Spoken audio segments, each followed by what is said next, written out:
Most murders worldwide are never solved. This fact quietly dismantles the comforting belief that justice is inevitable. Popular culture trains us to expect clear motives, decisive investigations, and tidy resolutions, but reality rarely follows that script. In many places, homicide cases dissolve not because the crime was flawless, but because time, fear, and limited resources slowly erode every lead.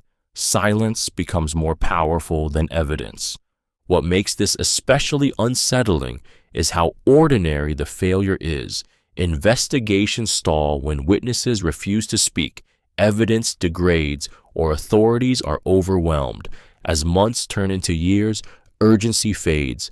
Files are archived. Detectives move on. The victim's name becomes a line in a database rather than a life interrupted. Justice doesn't collapse dramatically. It fades unnoticed. For families, the damage is permanent. Without answers, grief never settles into closure. Every unknown detail becomes a place where the mind wanders, replaying possibilities that can never be confirmed. The absence of resolution keeps wounds open, stretching loss across decades instead of moments. The pattern is disturbingly consistent. Murders involving marginalized people, unstable neighborhoods, or chaotic circumstances are far more likely to be abandoned. Fear silences witnesses. Corruption redirects attention. Underfunded systems prioritize the present over the past, allowing perpetrators to return to ordinary life unseen. This reality alters how safety is felt rather than how it is measured. It plants a quiet understanding that accountability is fragile, that violence does not always produce answers, and that for many, justice is not denied loudly, but lost in silence. Human trafficking out-earns drug trafficking. This fact exposes a disturbing hierarchy of exploitation where human lives have become the most profitable commodity on earth. Unlike drugs, which can be seized, consumed, and lost, a trafficked person can be sold, abused, and resold repeatedly. That repeatability is what turns suffering into a business model. Every hour, a victim remains trapped. Profit is extracted again and again, quietly compounding. What makes this reality harder to grasp is how invisible it is. Trafficking does not always look like chains or locked rooms. It hides behind job offers, fake relationships, debts that never shrink, and promises that slowly turn into threats. Victims often don't realize what's happening until escape is no longer simple or safe. Fear, isolation, and shame become tools of control more effective than physical force. This industry thrives because it adapts. Borders, laws, and enforcement shift, but traffickers adjust faster. They exploit poverty, conflict, migration, and desperation, targeting people who are already vulnerable and unlikely to be believed. Entire networks are built to move money cleanly while leaving victims silent and unseen. The psychological damage is as profitable as the physical control. Breaking someone's sense of self ensures compliance without resistance. Over time, survival replaces hope, and silence becomes safer than escape. This is why the trade grows unchecked, because it feeds on invisibility, fear, and the uncomfortable truth that human suffering can be endlessly monetized without leaving obvious traces behind. Some serial killers operate for decades. This fact is unsettling because it reveals how easily violence can blend into normal life. The idea that a single person can kill repeatedly over years without detection challenges the belief that danger is obvious or that evil announces itself. In reality, time is often a shield. When crimes are spread out, patterns blur, witnesses forget, and urgency fades. Each passing year lowers suspicion instead of raising it. What allows this to happen is not just intelligence or planning, but familiarity. Long-term offenders often appear ordinary, reliable, even trusted. They hold jobs, maintain relationships, and move through society without attracting attention. Their normalcy becomes camouflage, making it harder for authorities and communities to connect isolated incidents into a single truth. The system itself unintentionally helps. Jurisdictional boundaries prevent information from flowing freely. Evidence degrades. Investigators change. Cases are filed separately, never forming a complete picture. When victims come from different regions or vulnerable populations, their deaths are less likely to be linked, allowing the offender to continue unnoticed. Psychologically, this reality is disturbing because it suggests that time does not always expose wrongdoing. Instead, repetition can normalize absence. Families grieve alone, communities remain unaware, and the killer grows more confident with each success. The longer it continues, the less imaginable it becomes that it will ever stop, until chance, confession, or death finally interrupts a pattern that hid in plain sight for years. Criminal groups run legal front businesses. This fact is disturbing because it shows how crime doesn't always exist in the shadows.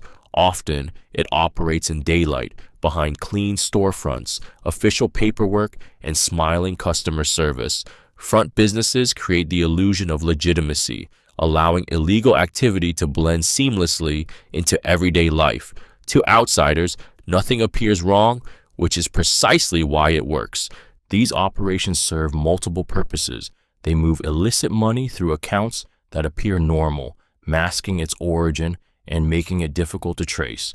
They also provide physical spaces where meetings, exchanges, and planning can occur without raising suspicion. A restaurant, car wash, construction company, or import business becomes more than a livelihood. It becomes a shield. What makes this especially unsettling is how trust is exploited. Customers, employees, and even local authorities interact with these businesses under the assumption of legality. Workers may unknowingly support criminal networks simply by doing their jobs. Communities can depend on these establishments, not realizing they are woven into something far darker beneath the surface. Psychologically, this blurs the line between safety and threat. When crime looks ordinary, it becomes harder to recognize and easier to ignore. The familiarity lowers defenses, allowing illegal activity to persist quietly. Over time, these businesses can gain influence, respect, and protection, making them even harder to challenge. Crime doesn't always hide from society. It sometimes disguises itself as a normal part of it, operating openly while remaining unseen. Thousands of murder victims remain unidentified. This fact is haunting because it represents lives erased not only by violence, but by anonymity. To be unidentified is to lose more than a name. It means no one officially knows who is missing, who is grieving, or who is waiting for answers. These victims exist in records as numbers, sketches, or DNA profiles, detached from the stories they once carried. What makes this reality persist is how easily people can fall through the cracks. Migration, homelessness, family estrangement, and poverty create conditions where disappearance goes unnoticed. When no one files a missing person report, a body can be found without a past attached to it. Time only deepens the silence as memories fade and connections dissolve. For investigators, identification becomes harder with every passing day. Physical features degrade, evidence is lost, and potential matches vanish as databases remain incomplete or fragmented.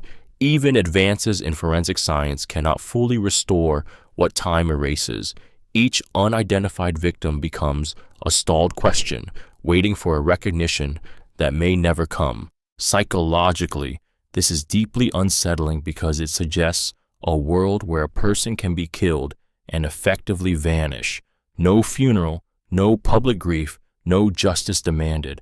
The absence of a name allows the crime to feel unfinished, suspended in uncertainty. These unidentified victims linger as reminders that some lives disappear twice, once through death and again through being forgotten. Stolen identities sell for pocket change. This fact is unsettling because it reveals how little a person's life is worth in the digital underground. Years of personal history, your name, address, social security number, banking details, and habits can be bundled and sold for the cost of a cheap meal. What feels deeply personal and protected to you is, to criminals, just another disposable product. The reason this trade is so cheap is scale. Data breaches leak millions of identities at once, flooding black markets with supply. When something is abundant, its value drops, even if the consequences for the victim are devastating. Criminals don't need one perfect identity. They need thousands that mostly work. Failed attempts are discarded without thought, while successful ones spiral into financial ruin for someone else.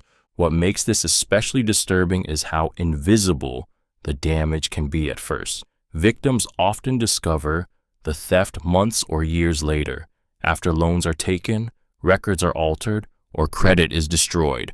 By then, the identity has already changed hands multiple times, passed through networks that are impossible to trace backward. Psychologically, this creates a quiet vulnerability. It means security is not about being important or targeted. It's about being available. Anyone can be exploited simply by existing in a connected world. The cheap price of stolen identities reflects a colder truth. When harm can be automated and impersonal, empathy disappears, and people become data long before they realize they've been taken. Many crimes are never reported. This fact reveals a hidden layer of harm that never reaches official records. While statistics suggest trends and patterns, they only reflect what people are willing or able to disclose. Behind every reported crime are others that vanish in silence, carried privately by victims who decide that speaking up is more dangerous than staying quiet. Fear is the most common reason. Fear of retaliation, fear of not being believed, fear of social consequences, or fear of reliving the experience through questioning and scrutiny. For many, reporting a crime means exposing themselves to judgment, disbelief, or further harm. Silence becomes a form of self-protection rather than acceptance. Power dynamics play a major role. When the perpetrator holds authority, influence, or personal control, reporting feels pointless or risky. Victims may depend on the very people who hurt them for money, housing, or safety. In those situations, justice feels theoretical, while consequences feel immediate and real. Over time, unreported crimes distort reality. Communities appear safer than they are. Systems underestimate the scale of harm. Offenders learn that silence works, growing bolder with each act that goes unnoticed. The psychological weight on victims accumulates, turning unresolved fear into long-term anxiety, distrust, and isolation. This quiet absence of reports doesn't mean crimes didn't happen. It means they happen without witnesses, without records, and without accountability, existing only in memory, where they continue to shape lives long after the moment itself has passed. Illegal organ transplants happen quickly. This fact is disturbing because it exposes how speed becomes a weapon when human desperation meets profit. While legal transplant systems require years of waiting, layers of testing, and strict oversight, illegal networks bypass all of it. When money is involved, time collapses. What takes hospitals years can be arranged in days, sometimes hours, because the system is built to ignore ethics in favor of efficiency. The reason this is possible is painfully simple. Someone else pays the price. Organs are sourced from people who are poor, coerced, misled, or completely powerless. Consent is often manufactured through threats, debt, or false promises.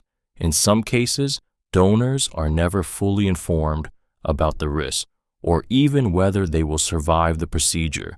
The urgency of the recipient becomes more important than the life of the source.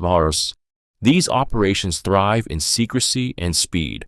Fast scheduling leaves little room for questions, investigations, or intervention. Surgeons, brokers, and facilitators move quickly to reduce exposure, knowing that hesitation invites scrutiny.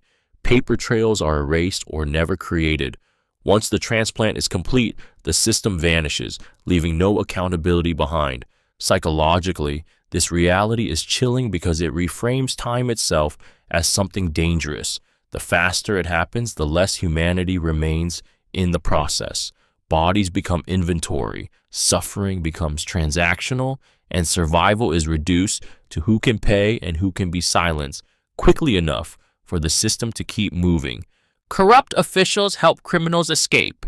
This fact is unsettling because it reveals that danger doesn't always come from those breaking the law, but from those sworn to enforce it.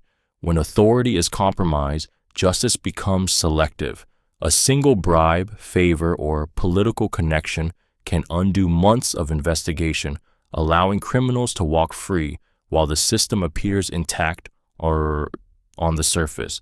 Corruption works quietly, evidence is misplaced, reports are altered, warrants are delayed, and witnesses are discouraged. Nothing dramatic has to happen. Small decisions made behind closed doors slowly tilt the outcome.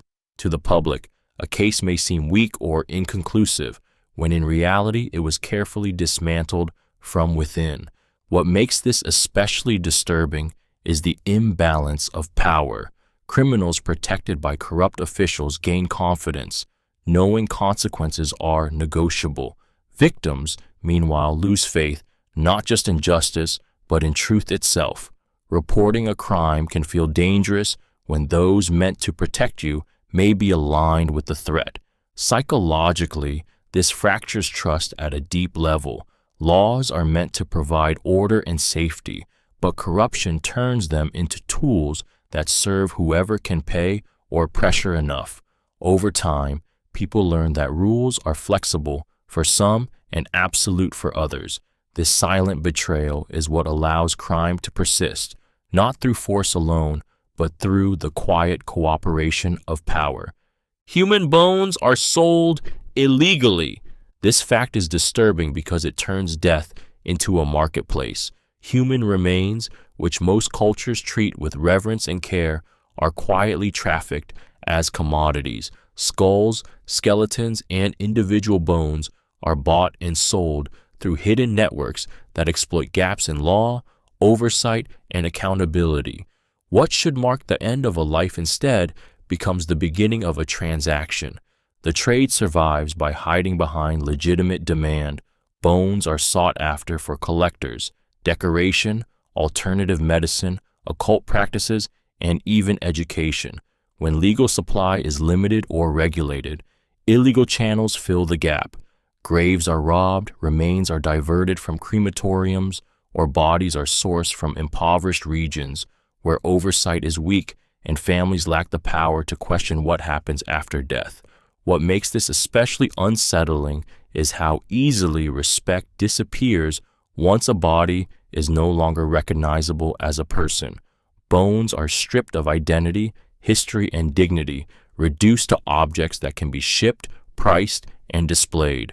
The anonymity protects sellers while erasing the humanity of the dead. Psychologically, this reality forces an uncomfortable realization. The boundary between reverence and exploitation is fragile. When systems fail, even the dead are not safe from profit-driven harm. The idea that someone's remains could be handled, sold, and circulated without consent introduces a quiet unease, reminding us that legality does not always align with morality, and that even in death, vulnerability can persist unseen. Contract killings still occur. This fact is disturbing because it confirms that murder can still be reduced to a transaction. A life can be priced, negotiated, and erased through intermediaries who ensure distance between the person who wants someone dead and the person who carries it out. This separation is what makes contract killings possible. Responsibility becomes diluted, buried beneath payments, aliases, and silence. Unlike crimes driven by impulse, contract killings are deliberate. They are planned patiently, sometimes for months, with attention paid to timing, routine, and deniability. The killer often has no emotional connection to the victim, which removes hesitation. To them, the act is a task, not a personal conflict. That emotional detachment is what makes these crimes especially chilling. What allows this to continue is structure. Networks exist to connect clients, brokers, and killers while keeping each layer insulated. Communication is fragmented, payments are laundered, and instructions are vague enough to limit exposure. Even when someone suspects a killing was arranged, proving it becomes nearly impossible without a confession or a mistake. The psychological impact extends beyond the victim. Knowing that death can be outsourced changes how trust works. Disputes, rivalries, and power struggles take on a darker edge when violence can be hired quietly rather than acted out publicly. It creates an environment where fear lingers without a visible source.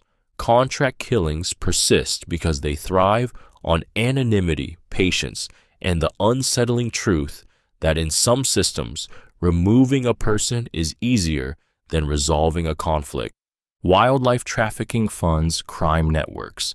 This fact is unsettling because it reveals how the destruction of nature quietly fuels human violence. Trafficked animals are not just victims of cruelty, they are currency. Ivory, scales, skins, and rare species are moved through the same routes used for weapons, drugs, and people, generating massive profits that flow directly into organized crime. What appears to be an environmental issue is, in reality, a financial engine for criminal power. The trade thrives because it feels distant. An animal killed in a remote forest seems disconnected from urban crime, yet the money travels fast. Profits are laundered, reinvested, and used to buy weapons, bribe officials, and expand influence. Each transaction strengthens networks that rely on instability and corruption to survive. Enforcement struggles to keep up. Borders are porous, penalties are often weak, and demand remains high. This allows traffickers to operate with minimal risk and high reward. In some regions, wildlife trafficking is treated as a low-priority crime, giving criminal organizations an easy and reliable income stream with little public attention. Psychologically, this reality is disturbing because it exposes how harm compounds quietly. The loss of a species, the funding of violence, and the erosion of law all stem from the same invisible transaction. Nature bleeds first, but the consequences spread outward, sustaining criminal systems that thrive on silence, distance, and the illusion that no one is directly being hurt. Fake drugs kill silently. This fact is terrifying because it unfolds without alarms, violence, or immediate suspicion. Counterfeit medications often look identical to real ones, packaged with convincing labels and familiar brand names. People take them trusting they are healing themselves, unaware that what they swallowed contains the wrong dosage, harmful fillers, or no active ingredient at all. The damage doesn't announce itself as a crime. It appears as a sudden complication, a failed treatment, or an unexplained death. What makes this especially dangerous is how slowly it reveals itself. Fake drugs don't always kill instantly. They allow illnesses to worsen untreated, infections to spread, and chronic conditions to spiral out of control. When death occurs, it is often attributed to the disease rather than the deception. The crime succeeds by blending into normal medical failure. This trade thrives on trust and desperation.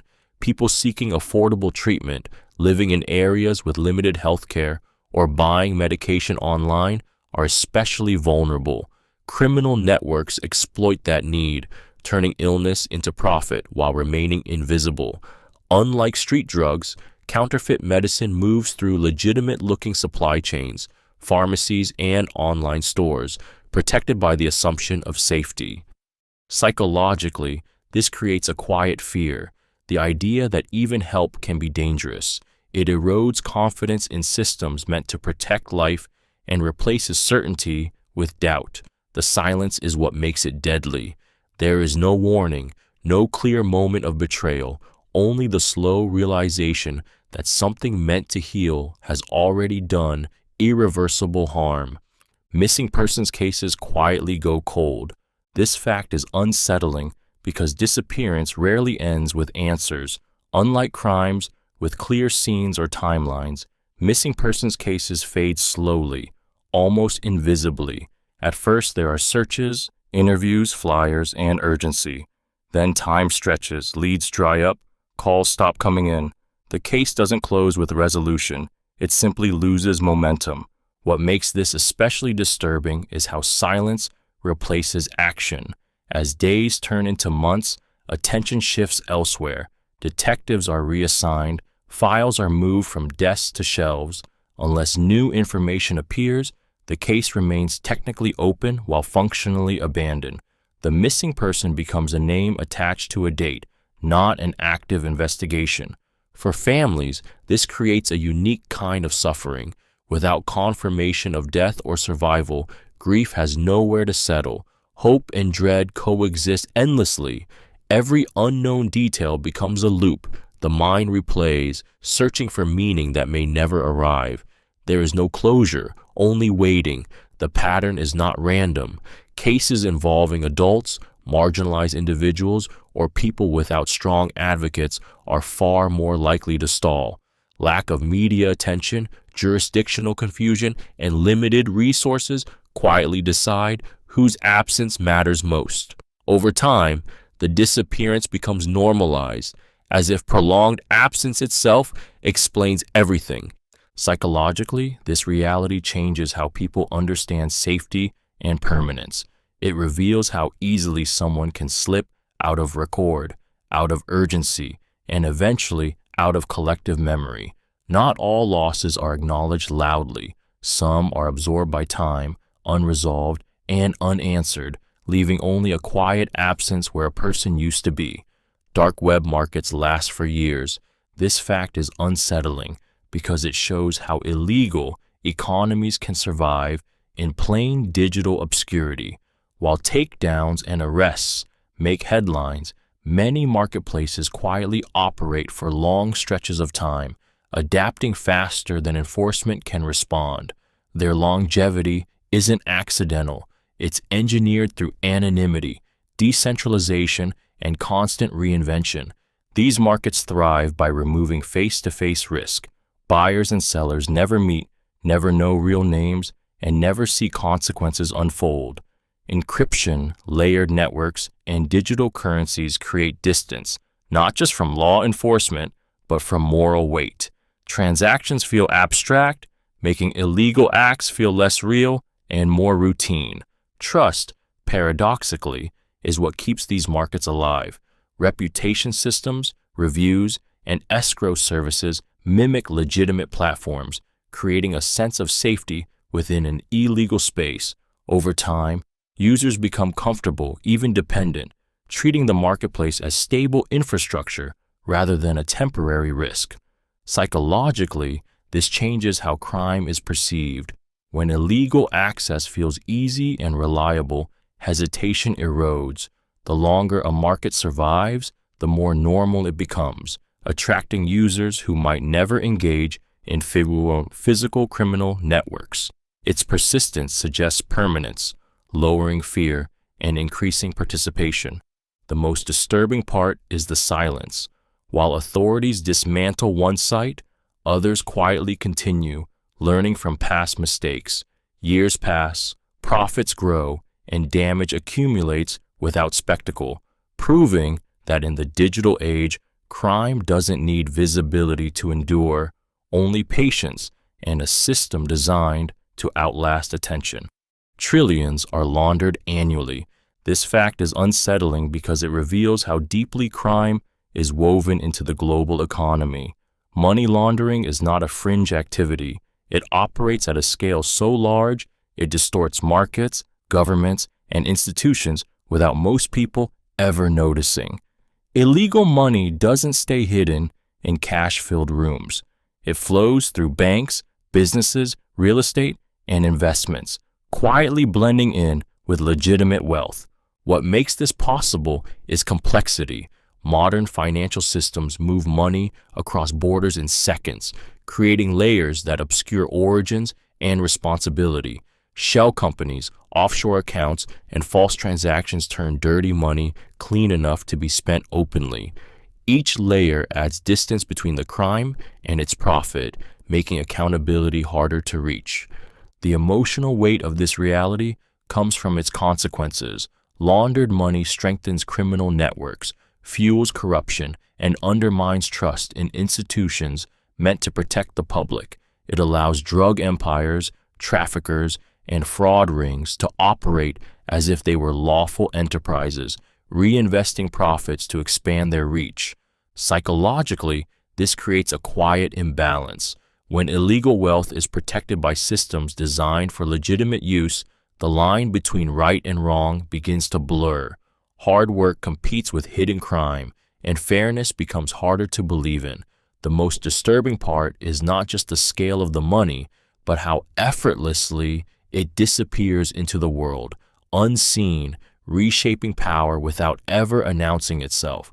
Forced labor exists worldwide.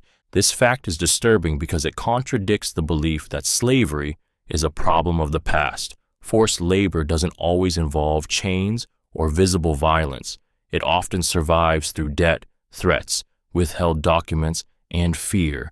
People are trapped in jobs they cannot leave, working under conditions that slowly strip away autonomy while appearing legal or temporary from the outside. What allows this to persist is how quietly it operates. Forced labor hides in farms, factories, construction sites, fishing vessels, private homes, and supply chains that feed everyday products. Victims may appear employed, yet every hour of work deepens their entrapment. Wages are withheld, movement is restricted, and punishment is implied rather than stated. Control becomes routine. This system thrives on vulnerability. Poverty, migration, conflict, and lack of legal protection make people easy to exploit and hard to hear.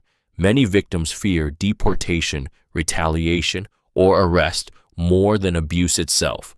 Reporting feels riskier than endurance. Over time, survival replaces resistance, and exploitation becomes normalized. Psychologically, forced labor is devastating because it erodes identity. When choice is removed gradually, people begin to doubt their right to escape. The world continues to benefit from their work while remaining unaware of the cost. This is what makes forced labor so enduring. It doesn't rely on secrecy alone, but on the uncomfortable truth that exploitation can exist in plain sight, woven into ordinary life, sustained by silence and necessity. Criminals pass background checks. This fact is disturbing because it exposes how fragile the systems of trust really are. Background checks are meant to act as filters, separating risk from safety, yet they often rely on incomplete records, outdated databases, and narrow definitions of wrongdoing. Passing a check doesn't mean someone is safe.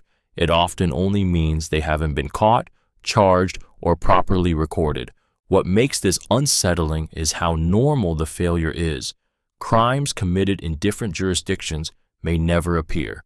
Charges that were dropped, sealed, or never filed leave no trace. Entire histories can vanish behind paperwork gaps, plea deals, or administrative errors. In many cases, the system checks boxes, not behavior, allowing dangerous individuals to move freely into positions of trust. Time works in favor of the offender. As years pass, records expire, databases disconnect, and memories fade. Someone can reinvent themselves simply by relocating, changing employment paths, or benefiting from inconsistent reporting standards. The absence of data becomes mistaken for proof of innocence. Psychologically, this creates a quiet unease. It means safety is often assumed, not verified.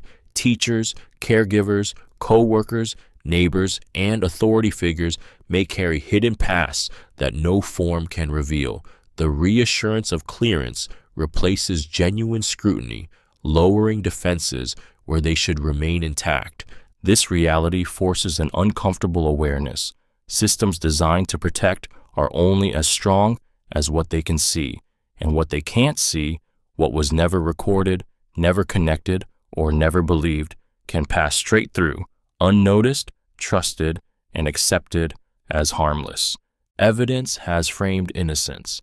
This fact is terrifying because evidence is supposed to be the anchor of truth.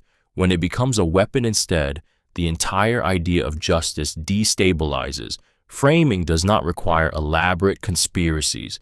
It can happen through planted objects, coerced confessions, manipulated timelines, or selective presentation of facts. Once evidence points in one direction, everything else is often ignored. What makes this especially dangerous is how convincing it looks. Juries trust physical proof. Courts trust documentation. When evidence appears solid, doubt feels unreasonable, even when the story doesn't fully make sense. An innocent person can become trapped inside a narrative built from falsified or mishandled details, unable to escape because the system believes it has already found the answer. Pressure plays a major role. Investigators under scrutiny may focus on closing a case rather than correcting it. Confirmation bias sets in, causing contradictory information to be dismissed. Over time, the goal shifts from finding the truth to defending the version of events already accepted. The psychological damage is devastating. Innocent people lose years, families, and identity while living inside a reality where truth no longer protects them. Even when exoneration happens, the stain remains, and the lost time cannot be restored. This reality forces an uncomfortable awareness. Justice depends not only on facts, but on how they are handled. When evidence is trusted blindly, it can destroy lives just as easily as it is meant to protect them. Some crimes are hidden from the public. This fact is unsettling because it challenges the belief that awareness equals safety. Not every crime is meant to be known, and not every truth is released. Information can be delayed, buried, or quietly redirected under the justification of preventing panic, protecting reputations, or preserving stability. What the public sees is often a filtered version of reality, shaped by what is considered acceptable to reveal. Crimes may be concealed through classification, sealed records, non-disclosure agreements, or carefully worded statements that soften or obscure what actually occurred. In some cases, investigations are halted before they begin, and in others, outcomes are quietly redefined. The absence of headlines does not mean the absence of harm. It often means the harm was managed out of sight. This secrecy creates a psychological gap between reality and perception. When people are unaware of certain threats, they are unable to respond, question, or protect themselves fully. Silence becomes a form of control, shaping what is feared and what is ignored. Over time, trust erodes not because of what is known, but because of what is suspected. The most disturbing aspect is how easily this becomes normal. When concealment is framed as responsibility or protection, it justifies withholding truth indefinitely. Crimes don't need to be erased to lose their power. Sometimes they only need to be kept quiet, existing unseen while the world continues as if nothing happened. Spy tools are sold to stalkers. This fact is disturbing because it turns everyday technology into a weapon of quiet control. Tools designed for security, monitoring, or parental oversight are easily repurposed to invade someone's life without their knowledge. With minimal skill and little risk, a stalker can track locations, read messages, listen through microphones, and watch through cameras, all while remaining invisible. What makes this especially unsettling is how accessible it is. Many of these tools are marketed openly, disguised as productivity apps, tracking software, or relationship safeguards. Installation can take minutes, and once active, the victim may sense something is wrong without ever finding proof. The threat becomes psychological rather than physical, rooted in uncertainty and constant exposure. This kind of surveillance erodes personal safety slowly. Knowing or suspecting that someone can see where you go, who you talk to, and what you say creates a persistent state of fear. Privacy stops feeling real. Normal behaviors are altered. The victim begins to self-censor, Not because of rules, but because of the possibility of being watched. The emotional damage is profound because the violation has no visible boundary. There is no locked door to force open, no confrontation required. Control is maintained through access rather than force. This is why such tools are effective and dangerous. They allow obsession to masquerade as technology, turning intimacy into surveillance and making fear something that follows silently, everywhere. Smuggling routes constantly adapt. This fact is unsettling because it reveals that enforcement never truly catches up. Smuggling is not a fixed pathway, but a living system that responds instantly to pressure. When borders tighten, routes shift. When ports are monitored, smugglers move inland. Every new checkpoint simply becomes information, teaching networks where not to go next. What makes this especially disturbing is the speed of adaptation. Criminal networks share intelligence, track enforcement patterns, and exploit legal loopholes faster than laws can change. A route shut down today is replaced tomorrow, often more efficiently than before. Technology, corruption, and desperation fuel this evolution, allowing illicit goods and people to keep moving despite constant intervention. These routes often mirror legitimate trade paths, blending illegal movement into ordinary commerce. Trucks, ships, and flights that carry everyday goods can also carry contraband, making detection a matter of chance rather than certainty. The sheer volume of legal traffic becomes camouflage, overwhelming the systems meant to inspect it. Psychologically, this creates a sense of futility. It suggests that control is temporary and fragile, while exploitation is persistent. The idea that crime simply reroutes rather than disappears changes how borders, laws, and security are perceived. It shows that smuggling doesn't fight the system head-on. It studies it, learns from it, and quietly flows around it, adapting until resistance becomes just another obstacle already accounted for. Fake passports can fool authorities. This fact is disturbing because passports are meant to represent the highest level of identity verification.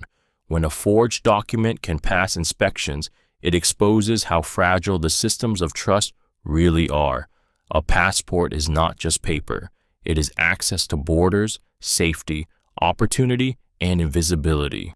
When that access can be faked, identity itself becomes negotiable.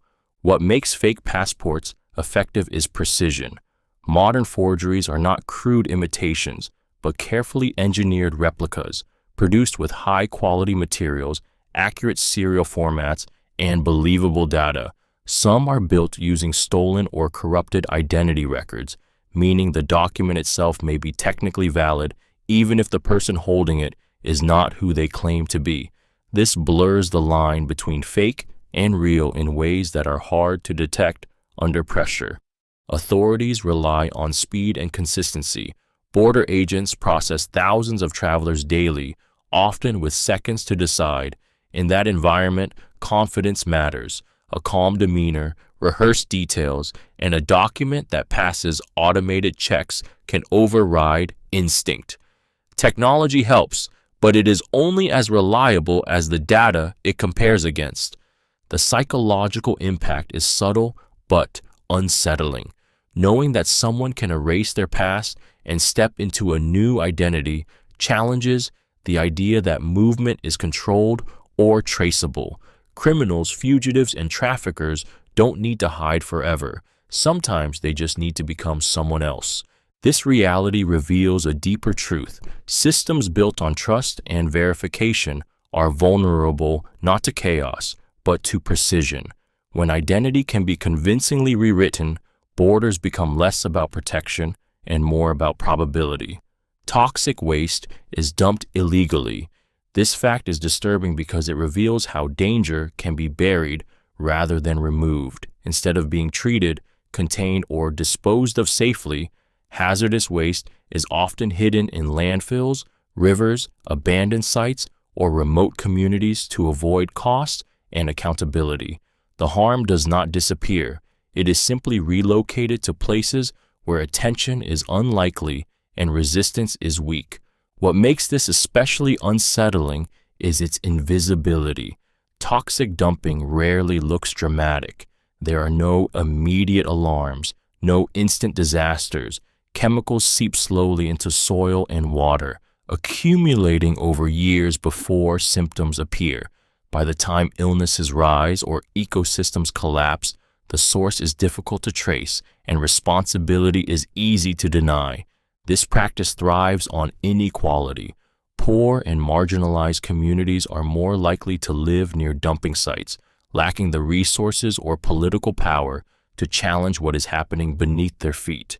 Children grow up drinking contaminated water, unaware that the damage was preventable and illegal. Psychologically, this creates a delayed fear.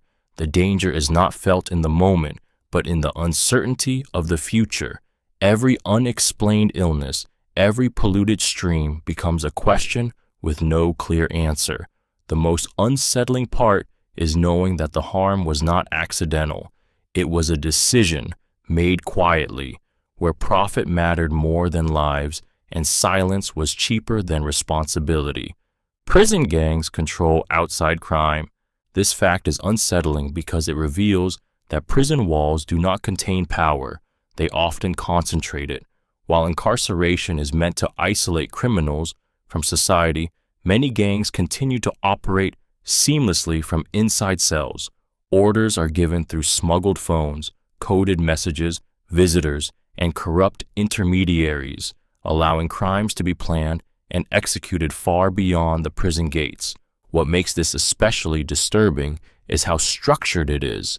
Prison gangs often function like organized corporations with clear hierarchies, rules, and enforcement mechanisms. Members on the outside carry out extortion, drug trafficking, assaults, and murders on behalf of leaders who never leave their cells. Punishment for disobedience is swift and brutal, sometimes directed at family members to ensure loyalty. This system thrives because incarceration can strengthen criminal identity rather than dismantle it. Prisons bring offenders together, allowing gangs to recruit, indoctrinate, and consolidate control. Inside, violence and protection become currencies. Outside, fear maintains obedience. The separation between inside and outside becomes an illusion. Psychologically, this fractures the idea of safety. Knowing that someone locked away can still influence life on the street creates a sense that control is everywhere and nowhere at once. Communities may obey threats issued by unseen figures, and victims may feel there is no escape from reach or retaliation. Power no longer depends on presence. It survives through fear, reputation, and the certainty that even confinement does not mean silence. Cold cases are ignored. This fact is unsettling because it reveals how justice can slowly lose urgency without ever being denied outright. A cold case is not officially abandoned. It is simply left to sit in silence.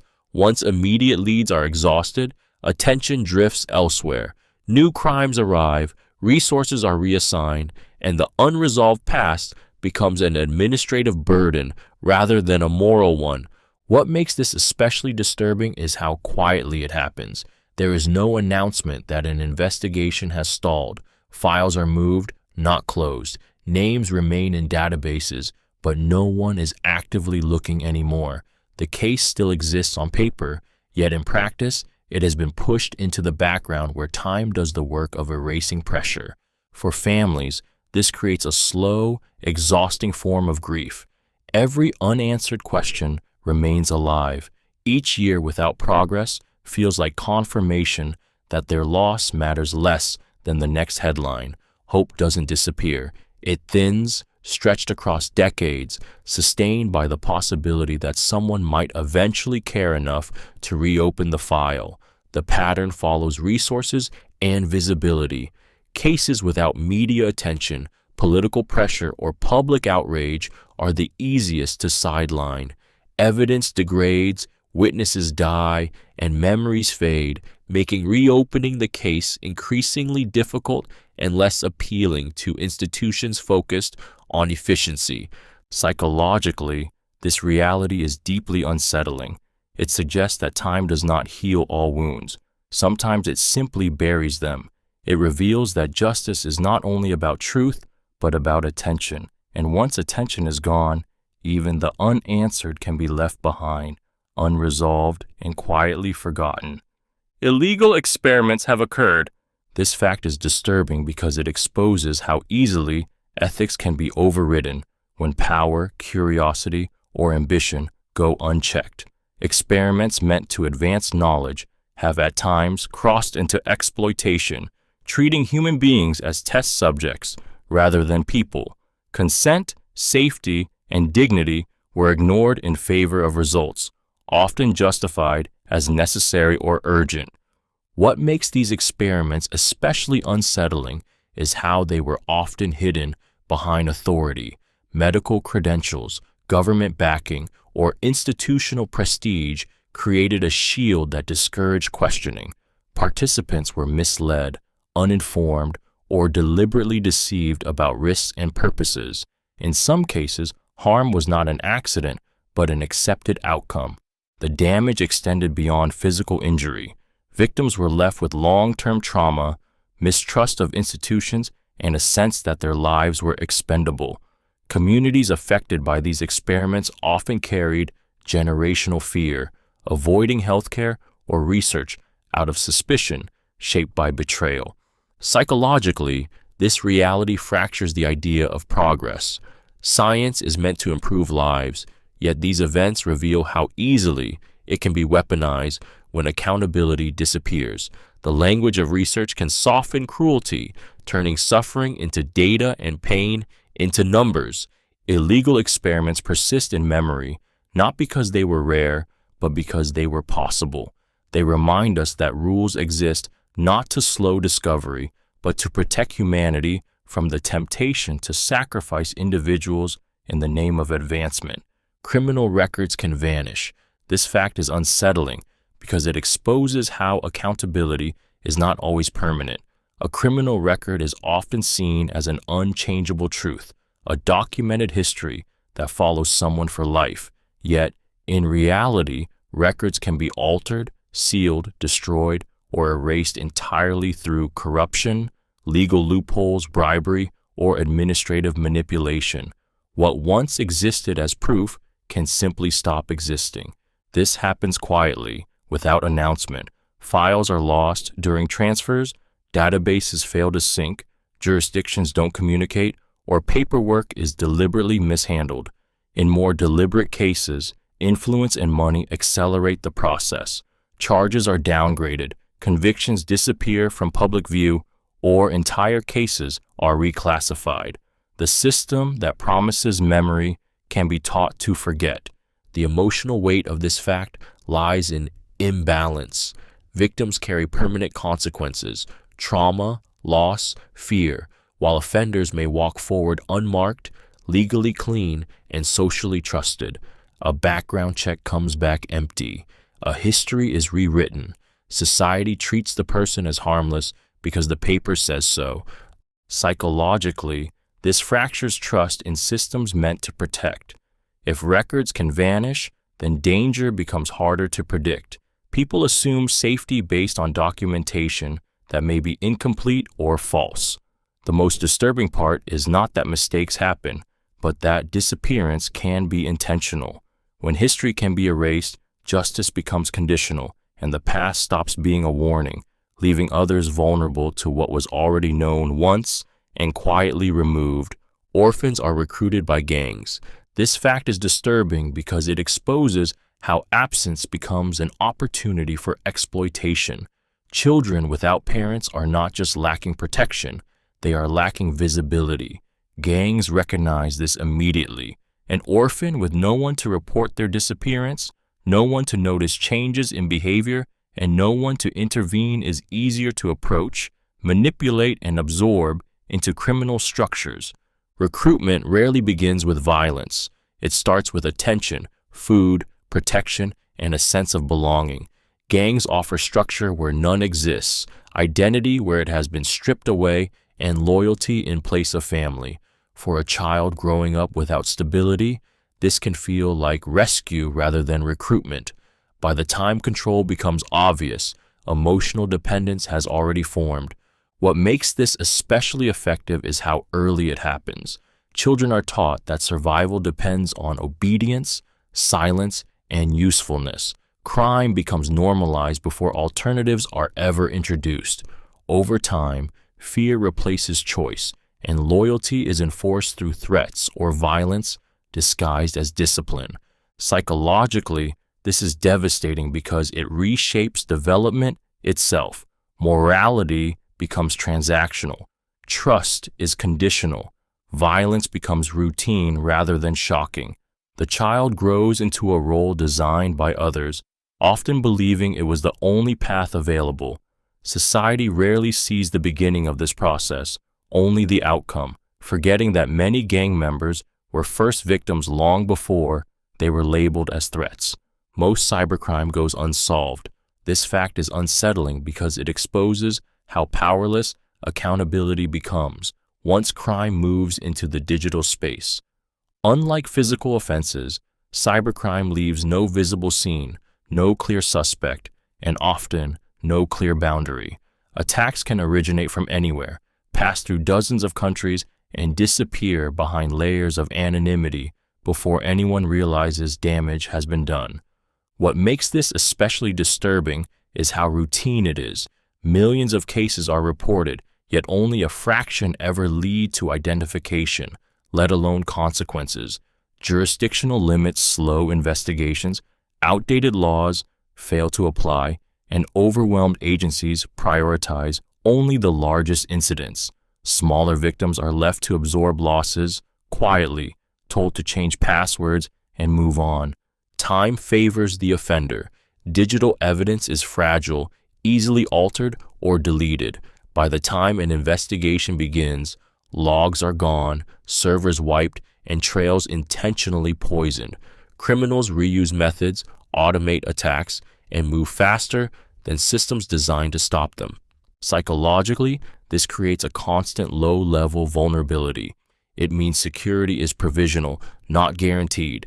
Anyone connected to the internet is exposed, regardless of caution or importance. The lack of resolution teaches a subtle lesson. Harm can occur without confrontation, theft without contact, and violation without recognition. This reality reshapes trust in technology itself. When most cybercrime goes unsolved, deterrence weakens, repetition increases, and invisibility becomes protection. The crime doesn't need to be perfect. It only needs to be digital, distant, and forgotten quickly enough for attention to drift elsewhere. Illegal adoption rings exist. This fact is deeply unsettling because it turns something meant to represent care, safety, and new beginnings into a covert marketplace. Behind the language of family and rescue, illegal adoption rings exploit desperation on both sides. Children become commodities, and paperwork becomes a tool for erasing origins rather than protecting lives. These operations thrive on imbalance. Vulnerable parents are coerced, misled, or stripped of choices through poverty, stigma, or outright deception. Some are told their children will receive education or temporary care only to lose them permanently. Others are pressured to sign documents they cannot read or fully understand. Once the child disappears into the system, reclaiming them becomes nearly impossible. On the other end, prospective adoptive parents may remain unaware. Forged records, falsified histories, and compliant intermediaries create the appearance of legality. Birth certificates are altered, identities rewritten, and timelines adjusted to remove any trace of wrongdoing. The child's past is not just hidden, it is replaced. The psychological damage runs deep. Children grow up with fractured identities, unanswered questions, and a sense that something is missing, but unnamed. Biological families carry unresolved grief, often without proof that their child is even alive. Trust in institutions meant to protect families erodes quietly. This reality is disturbing not because adoption is harmful, but because it can be exploited. When systems prioritize demand over ethics, care becomes commerce, and the most defenseless lives are reduced to transactions disguised as compassion. Billions in stolen art are missing. This fact is unsettling because it reveals how entire pieces of human history can simply vanish. Stolen art is not just property taken from a museum or collector. It is culture, memory, and identity removed from public view. Once stolen, these works often disappear into private vaults, criminal networks, or hidden collections, never to be seen again by the world that created them. The scale of this loss is hard to grasp.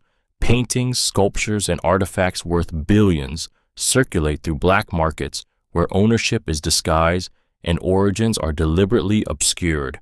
Unlike ordinary stolen goods, art can remain hidden indefinitely, pass quietly between buyers who value secrecy over visibility. Time becomes an accomplice, making recovery less likely with each passing year.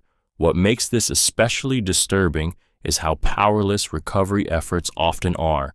Records are incomplete, borders complicate jurisdiction, and stolen works can be altered or fragmented to erase recognition.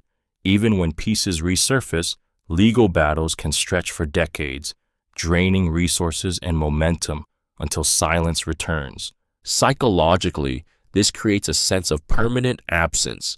Knowing that masterpieces exist but are intentionally hidden alters how we think about preservation and ownership. History survives, but out of reach, locked away by those who profit from its disappearance. The most haunting part is that these works are not destroyed. They are kept unseen, while the world is left with empty frames and unanswered questions about what has been quietly taken and never returned. Crime scenes get contaminated. This fact is unsettling because it shows how fragile truth really is. A crime scene is meant to preserve the story of what happened, yet it can be compromised within minutes. Curious onlookers step too close. First responders move objects to help victims. Weather alters evidence, or untrained handling transfers DNA where it doesn't belong. Each small disruption quietly distorts reality. What makes this especially dangerous is how invisible the damage can be. Once evidence is contaminated, it doesn't announce itself as unreliable. Fingerprints overlap, fibers travel, footprints blur, and timelines fracture. Investigators may build entire theories on details that no longer reflect the original event. From that moment on, every conclusion becomes less certain, even if it appears solid. This problem isn't always caused by negligence. Chaos, urgency, and human instinct play a role. People rush to help. Officers make split-second decisions. Scenes are entered before boundaries are secured. The intention may be right, but the consequences linger permanently. Evidence only gets one chance to be accurate. Psychologically, this is disturbing because it means justice can hinge on moments no one remembers making. A single misplaced step can redirect suspicion, protect the guilty, or implicate the innocent. Once contamination occurs, the truth doesn't disappear. It becomes blurred, contested, and vulnerable to doubt. The crime scene still speaks, but its voice is altered, and the difference may never be recognized, even when lives depend on it. Murders are ruled accidents. This fact is disturbing because it shows how easily violence can be erased by paperwork. When a death is labeled an accident, it immediately redirects attention away from intent, motive, and accountability. Once that label is applied, investigations narrow instead of expand. Questions stop being asked, and the possibility of foul play quietly fades from focus. What makes this especially unsettling is how often ambiguity works in favor of closure rather than truth. If evidence is unclear, witnesses are unreliable, or circumstances seem explainable enough, an accidental ruling becomes the path of least resistance. Overworked systems prefer explanations that end inquiries quickly. An accident closes a case. A murder opens years of work. These rulings are often shaped by absence rather than certainty. No obvious struggle, no clear suspect, no immediate contradiction. In those gaps, assumptions settle, time-sensitive evidence is lost, scenes are cleaned, and once the moment passes, revisiting the death becomes increasingly unlikely. What wasn't proven early becomes almost impossible to prove later. For families, this creates a unique kind of unease. Doubt lingers without validation. Something feels wrong, but there is no official space for that feeling to exist. Challenging the ruling requires resources, persistence, and emotional endurance most people don't have. Psychologically, this reality is unsettling because it reveals how truth can be shaped by convenience. It suggests that not all violence announces itself clearly, and not all justice fails loudly. Sometimes it disappears quietly, hidden beneath a conclusion that feels reasonable enough to stop looking any deeper. Legal guns enter illegal markets. This fact is disturbing because it reveals how easily legality can dissolve into violence. A firearm can begin its life registered, regulated, and lawfully purchased, only to resurface later in crimes far removed from its original owner. The transition from legal to illegal does not require chaos, only gaps, negligence, or intent. What enables this shift is circulation. Guns change hands through private sales, theft, straw purchases, and poorly monitored transfers. Each step creates distance from the original point of accountability. By the time a weapon is used in a crime, its trail is often fragmented or erased, making responsibility difficult to assign. The unsettling part is how ordinary this process is. A single legal transaction can feed an entire underground chain. Once a firearm enters the illegal market, it may be sold repeatedly, moved across borders, and used by multiple people. The weapon becomes permanent, while consequences remain abstract and delayed. Psychologically, this blurs the line between lawful ownership and unlawful harm. It creates a quiet awareness that systems designed for control are only as strong as their weakest oversight. The presence of regulations offers reassurance, yet the outcomes tell a different story. This reality fuels a cycle where legality becomes a starting point rather than a safeguard. When weapons outlive accountability, violence inherits momentum, and the distinction between lawful access and criminal use becomes less about intent and more about opportunity. Deaths are faked to hide crimes. This fact is disturbing because it reveals how reality itself can be rewritten.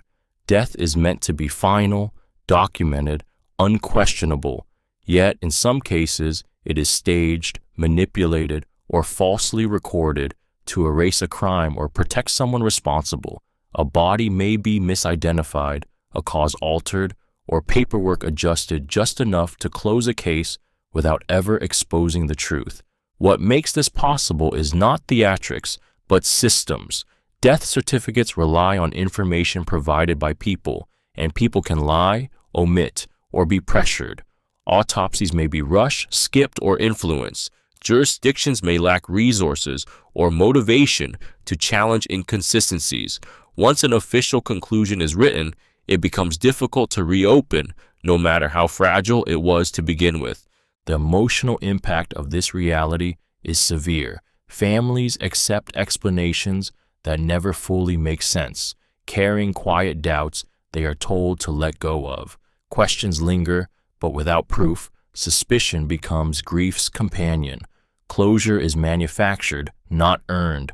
Psychologically, this is unsettling because it undermines trust in the most basic records of existence. If death itself can be falsified, then truth becomes conditional. Crimes don't always need to be perfectly hidden. They only need to be officially explained away. When paperwork replaces investigation, silence replaces justice, and a false ending becomes permanent, leaving the real story buried beneath an answer that was never true. Evidence rooms get robbed. This fact is disturbing because it reveals that even the places designed to safeguard truth are vulnerable. Evidence rooms are meant to be the final line of protection for objects that decide guilt or innocence. When they are compromised, justice doesn't just weaken, it can collapse entirely. Items vanish, are altered, or are quietly replaced, and the damage often isn't discovered until it's too late. What makes this especially unsettling is how rarely it's suspected. Evidence rooms are assumed to be secure by default, protected by protocol and authority, but access is limited to insiders, and that trust can be exploited. A single person with clearance can remove or tamper with crucial items without immediate detection. When chain of custody records are manipulated or ignored, the loss blends into routine bureaucracy. The impact is severe and often irreversible. Missing evidence can force cases to be dropped, convictions overturned, or investigations redirected away from the truth. Years of work can unravel instantly, not because facts were wrong, but because proof no longer exists. Victims lose answers, defendants gain leverage. The system moves on as if nothing happened. Psychologically, this fractures confidence in justice at its core. If evidence itself isn't safe, certainty becomes impossible. It creates a quiet fear that outcomes are shaped not only by what happened, but by what survives storage. Truth becomes fragile, dependent on locked doors and human integrity. When those fail, the crime isn't just repeated, it's erased, leaving behind doubt where clarity was supposed to live. Some laws are never enforced. This fact is unsettling because it exposes the gap between what exists on paper and what exists in reality. Laws are often presented as firm boundaries, yet many function more like symbols than safeguards. When enforcement is rare or non-existent, a law becomes a suggestion, something acknowledged but not acted upon, visible yet powerless. What makes this especially disturbing is how quietly neglect becomes normalized. There is no announcement that a law has lost its power. It remains written, cited, and technically active, while violations are ignored in practice. Over time, people learn which rules matter and which ones don't, not through education, but through observation. Enforcement depends on resources, priorities, and politics. When agencies are underfunded or pressured to focus elsewhere, certain violations are deprioritized indefinitely. In other cases, enforcement is avoided because applying the law would inconvenience powerful interests or expose systemic failures. The law survives, but only as language, not action. Psychologically, this creates a distorted sense of order. It teaches that compliance is optional if consequences are unlikely. Those who follow the rules feel naive, while those who ignore them gain advantage. The system quietly rewards boldness over responsibility. This reality reshapes trust. If laws exist without enforcement, protection becomes conditional and uneven. Justice stops being a shared standard and becomes a selective process, applied only when convenient. The unsettling truth is not that laws are broken, but that some are allowed to be broken indefinitely, without consequence, while still pretending to stand guard. Informants commit crimes freely. This fact is unsettling because it exposes a hidden bargain at the core of many justice systems. Informants are often allowed to continue committing crimes in exchange for information, creating a space where illegality is tolerated, even protected, as long as it serves a larger objective. The crime does not stop. It is temporarily excused. What makes this dangerous is ambiguity. Informants exist in a gray zone where rules blur and accountability weakens. Law enforcement may look the other way as long as valuable intelligence flows upward. Minor crimes become acceptable, then serious ones. Over time, the line between cooperation and exploitation fades, and the informant learns that usefulness offers immunity. This dynamic creates a psychological shift. Power changes hands. Informants realize they are needed, which emboldens them. Some manipulate handlers, exaggerate threats, or fabricate information, to maintain protection. Others escalate their criminal behavior, knowing consequences are delayed or dismissed. The system meant to control crime ends up sustaining it. Victims rarely see justice. Crimes committed by informants often go unreported or unprosecuted, buried to preserve investigations or avoid exposing deals. For those harmed, the realization that their suffering was considered acceptable collateral damage deepens distrust in institutions meant to protect them. The emotional weight of this reality lies in contradiction. The law depends on criminals to stop crime, sacrificing consistency for strategy. While it may disrupt larger networks, it also normalizes selective justice, where wrongdoing is punished not by its harm, but by whether it remains useful to someone in power. Bodies are found by accident. This fact is unsettling because it shows how death can remain hidden, not through skill, but through chance. Many bodies are not discovered because someone was searching for them, but because someone stumbled into the truth unexpectedly. Construction workers digging foundations, hikers taking the wrong trail, farmers plowing fields, or homeowners renovating old properties become accidental witnesses to crimes that were never meant to resurface. What makes this disturbing is how long these bodies can remain undiscovered. Years, sometimes decades, pass while life continues above or around them. Neighborhoods grow, buildings rise, routines form, all while evidence of violence lies silently beneath. The absence of discovery creates the illusion that nothing happened, allowing perpetrators to move on without consequence. These accidental discoveries often expose how fragile investigations can be. Evidence has degraded, witnesses are gone, memories have faded, and records are incomplete. What remains is a body without context, a life reduced to fragments that may never fully explain what occurred. Justice becomes dependent on coincidence rather than intention. Psychologically, this reality is haunting because it reframes safety as randomness. It suggests that truth does not always emerge because systems work, but because chance intervenes.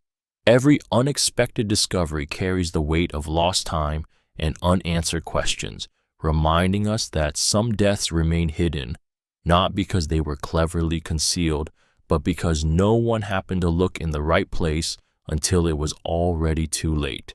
Gambling rings rig outcomes. This fact is unsettling because it reveals that chance is often an illusion. What appears to be luck, probability, or fair competition can be quietly engineered behind the scenes.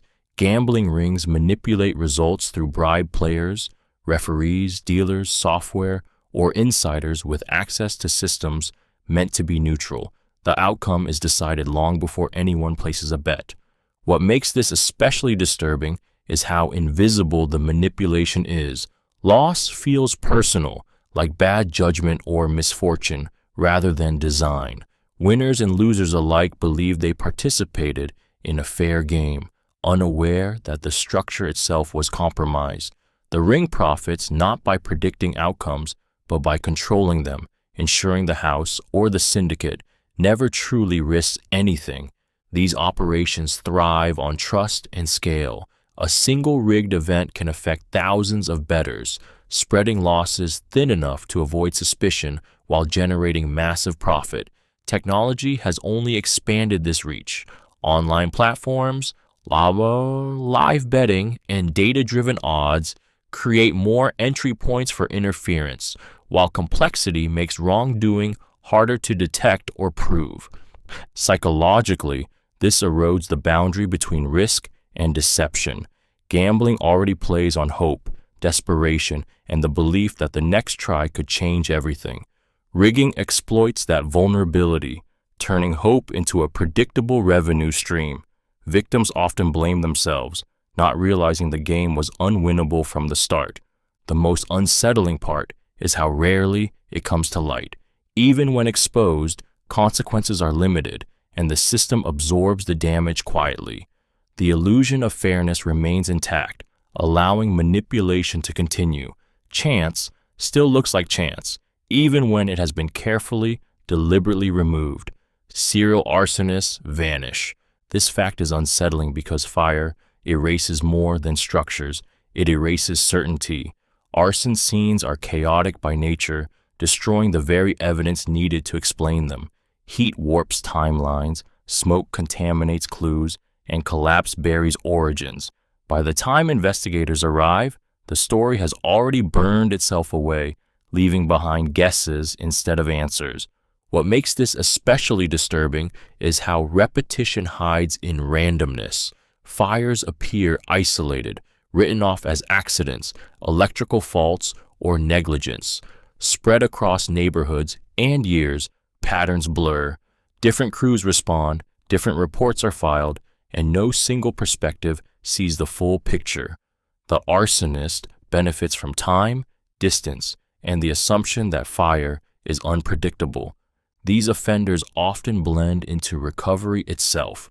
They watch alongside neighbors, volunteer help, express shock, even assist responders. Their presence feels supportive, familiar, harmless. Suspicion rarely lands on those who seem invested in rebuilding. Normalcy becomes cover, and familiarity becomes protection. Psychologically, this creates a quiet fear because fire feels impersonal. There is no confrontation, no warning, no visible threat to avoid. Damage arrives suddenly, then disappears into ash. When serial arsonists vanish, it reinforces the idea that some dangers don't linger. They return briefly, leave destruction, and dissolve back into ordinary life. The most unsettling part is not that they disappear, but that nothing announces their absence. Fires stop, attention moves on, and whatever drove the destruction remains unanswered, unexamined, and unresolved, waiting quietly, unseen, for conditions to align again. Spy footage is sold illegally. This fact is disturbing because it reveals how easily private moments can be turned into commodities. Footage captured without consent through hidden cameras, hacked devices, or compromised security systems can be copied, traded, and sold with little regard for the lives it exposes. Privacy does not disappear all at once. It is quietly harvested. What makes this especially unsettling is how ordinary the sources can be. Hotel rooms, rentals, workplaces, even homes become points of access. Cameras meant for safety are repurposed for profit. Once footage exists, control is lost.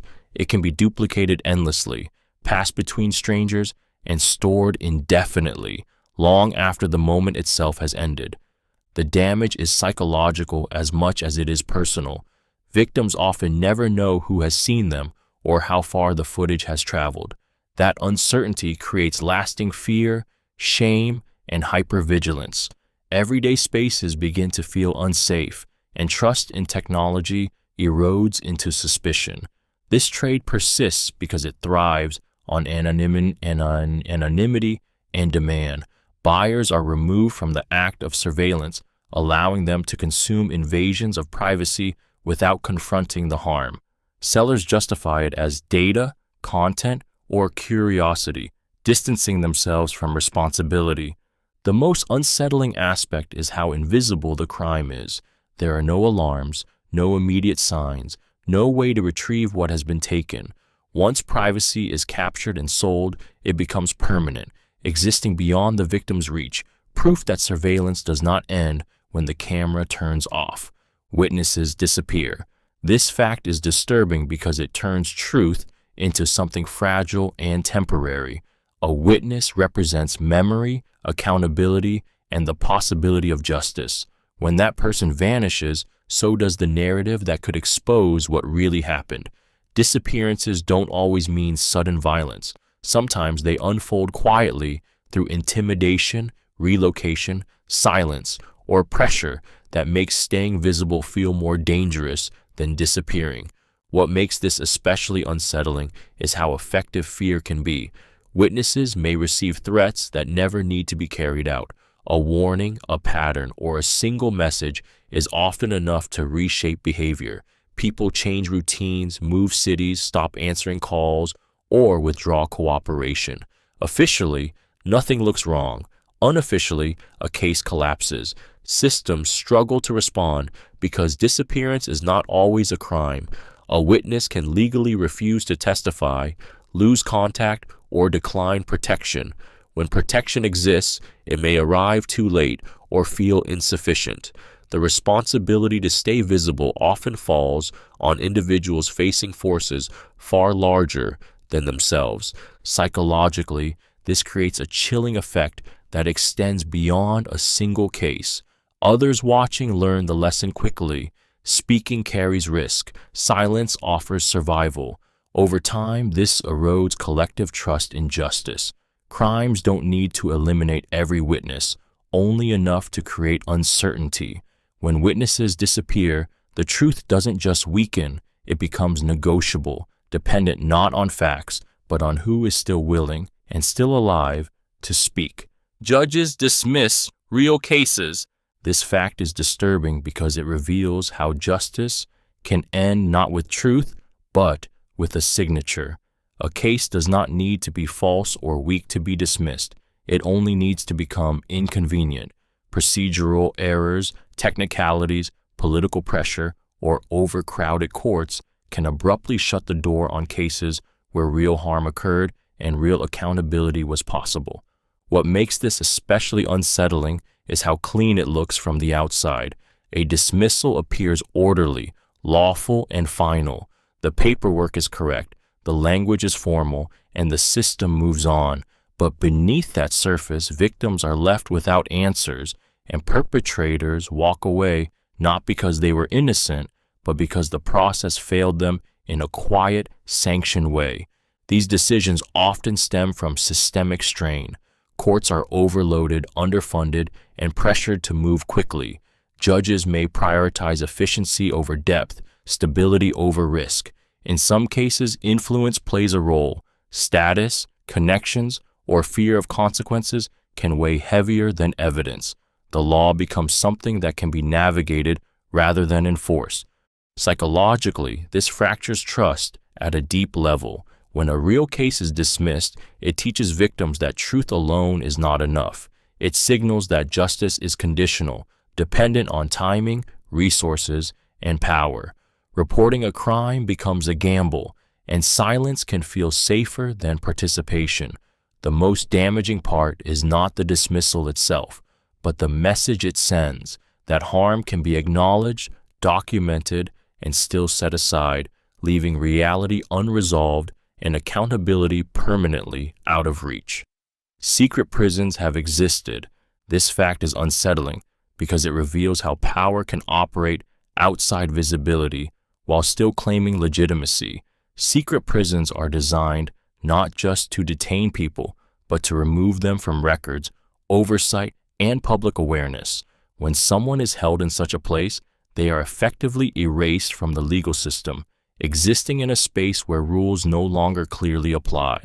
What makes this especially disturbing is how silence becomes a tool. Families are not notified, lawyers have no access, courts receive no documentation.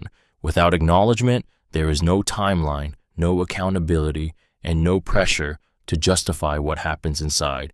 Detention becomes indefinite, shaped by secrecy rather than law. These prisons exist because they exploit fear and urgency. Under the justification of national security, emergency powers, or classified operations, normal safeguards are suspended. Once secrecy is allowed, it expands. Locations are hidden, budgets are obscured, and authority becomes concentrated among those who cannot be questioned publicly. Psychologically, this creates a chilling realization. Freedom depends not only on laws, but on visibility. If a system can hide a person completely, then rights become conditional rather than guaranteed. The existence of secret prisons suggests that legality can be bypassed when inconvenience outweighs transparency. The most disturbing aspect is not just what may happen inside these places, but how easily they can exist without most people ever knowing. Silence protects them, distance excuses them, and the absence of proof becomes the very reason they are allowed to continue, unseen and unchallenged. Crime syndicates, outlast governments. This fact is unsettling because it reveals a form of power that survives collapse, reform, and revolution. Governments rise and fall through elections, coups, and wars, but some criminal organizations endure through all of it, adapting quietly while authority resets around them. Their strength is not tied to ideology or law, but to continuity. What allows this longevity is flexibility. When laws change, syndicates shift methods. When leaders fall, replacements emerge. They embed themselves into communities, economies, and institutions, becoming harder to separate from daily life. Unlike governments, they are not burdened by transparency or public accountability. Survival, not legitimacy, is the only goal. These groups often exploit instability. During transitions of power, enforcement weakens and oversight fractures. Crime networks fill the gaps, offering money, protection, or services when official systems fail. Over time, they become the constant presence, while governments feel temporary. Psychologically, this creates a quiet erosion of trust. When people see the same criminal structures persist while flags and leaders change, belief in lasting reform weakens. Fear becomes normalized. Compliance replaces hope. The most disturbing element is how time works in their favor. With each passing regime, syndicates accumulate experience, influence, and patience. They learn how systems break and how people adapt.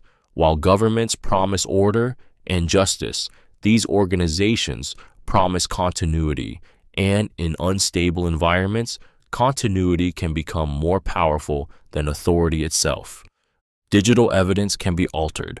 This fact is unsettling because it undermines the belief that technology guarantees truth.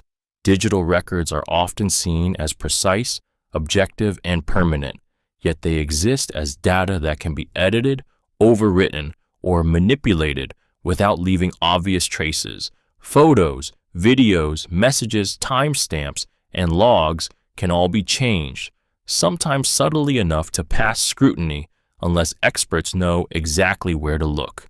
What makes this especially disturbing is accessibility. The tools needed to alter digital evidence are no longer rare or highly specialized. Software capable of editing metadata, cloning files, or modifying footage is widely available, and skill barriers continue to drop. A single adjustment can shift timelines, remove context, or create doubt where certainty once existed. This fragility affects investigations deeply. When digital evidence is questioned, entire cases can stall. Defense strategies often rely not on disproving guilt, but on introducing uncertainty. If evidence might be altered, even genuine proof becomes suspect. Truth competes with doubt, and doubt is often enough to protect wrongdoing. Psychologically, this creates a quiet unease about memory and reality. People trust what they see on screens, assuming digital records reflect what truly happened. Learning that these records can be reshaped challenges that trust, making reality feel negotiable. When evidence becomes editable, accountability weakens, and justice depends not only on facts, but on who controls the data, the tools, and the narrative surrounding it. Debt collectors use violence. This fact is disturbing because it exposes how money can override law and humanity at the same time. While debt collection is often imagined as letters, calls, and legal notices, in many parts of the world, it is enforced through fear. Violence becomes a shortcut when authority is weak or easily bypassed. Threats, beatings, property damage, and intimidation are used to turn financial obligation into physical danger. What makes this especially unsettling is how calculated it is. Violence is rarely random. It is applied strategically to send a message not just to one person, but to everyone watching. A broken window, a public assault, or a threat against family members is designed to demonstrate consequences. The goal is not injury alone, but compliance through terror. Once fear is established, force no longer needs to be constant. These practices thrive where people are vulnerable. Those already struggling financially are the least able to seek legal protection and the most afraid of escalation. Reporting abuse can invite retaliation, and law enforcement may be indifferent, overwhelmed, or complicit. Silence becomes a survival strategy. The debt grows, and so does the control. Psychologically, this creates a state of constant pressure. Every knock, call, or unfamiliar face triggers anxiety. Home stops feeling safe. Family members become leverage. The debt is no longer just financial. It becomes personal, physical, and inescapable. Over time, fear reshapes behavior, decisions, and identity. Violence doesn't just collect money, it collects power, turning obligation into domination and survival into submission. Stolen data never disappears. This fact is unsettling because it contradicts the instinctive belief that problems fade with time. In the digital world, once data is taken, it does not age, decay, or forget. Copies multiply instantly, spreading across servers, backups, and private collections beyond any single point of control. Deletion becomes symbolic rather than real. What makes this especially disturbing is how permanent the exposure is. Even if the original breach is fixed, the data continues to exist elsewhere, traded, archived, or resurfacing years later. Information can lie dormant until it becomes useful again, reappearing in fraud, blackmail, or impersonation long after the victim believes the threat has passed. This permanence changes the nature of harm. A single moment of compromise becomes a lifelong vulnerability. Criminals don't need to act immediately. They can wait, watch, and reuse stolen data as systems change and safeguards weaken. Time, which normally brings safety, becomes an advantage for the offender. Psychologically, this creates a lingering unease. It means control over personal information can be lost once and never fully regained. Apologies, updates, and reassurances cannot reverse exposure. The sense of ownership erodes, replaced by the awareness that parts of one's identity are circulating unseen. This reality reshapes how security is understood. Protection becomes about delay rather than prevention, and recovery becomes incomplete.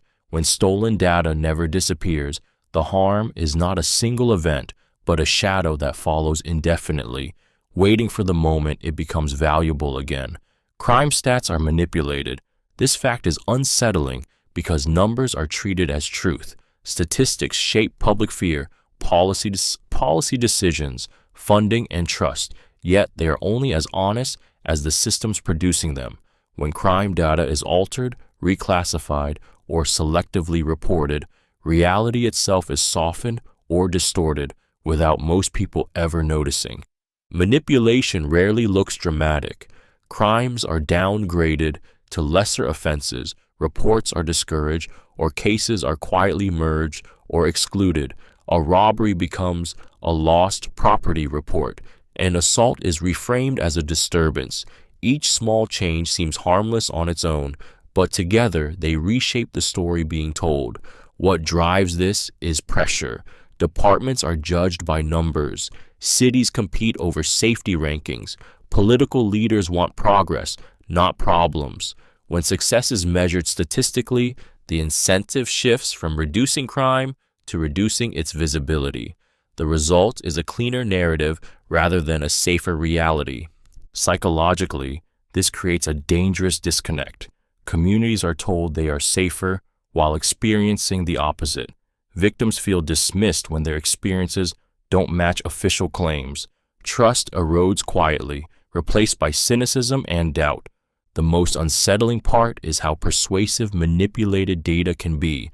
Charts and percentages feel objective, authoritative, final, yet behind them are human choices about what counts, what is ignored, and what is hidden, reminding us that when crime is measured imperfectly, truth becomes negotiable. Medical waste enters rivers. This fact is disturbing because it shows how harm meant to be contained instead flows outward, unseen. Medical waste is supposed to be carefully treated, tracked, and destroyed, yet large amounts slip through improper disposal, illegal dumping, or failed systems.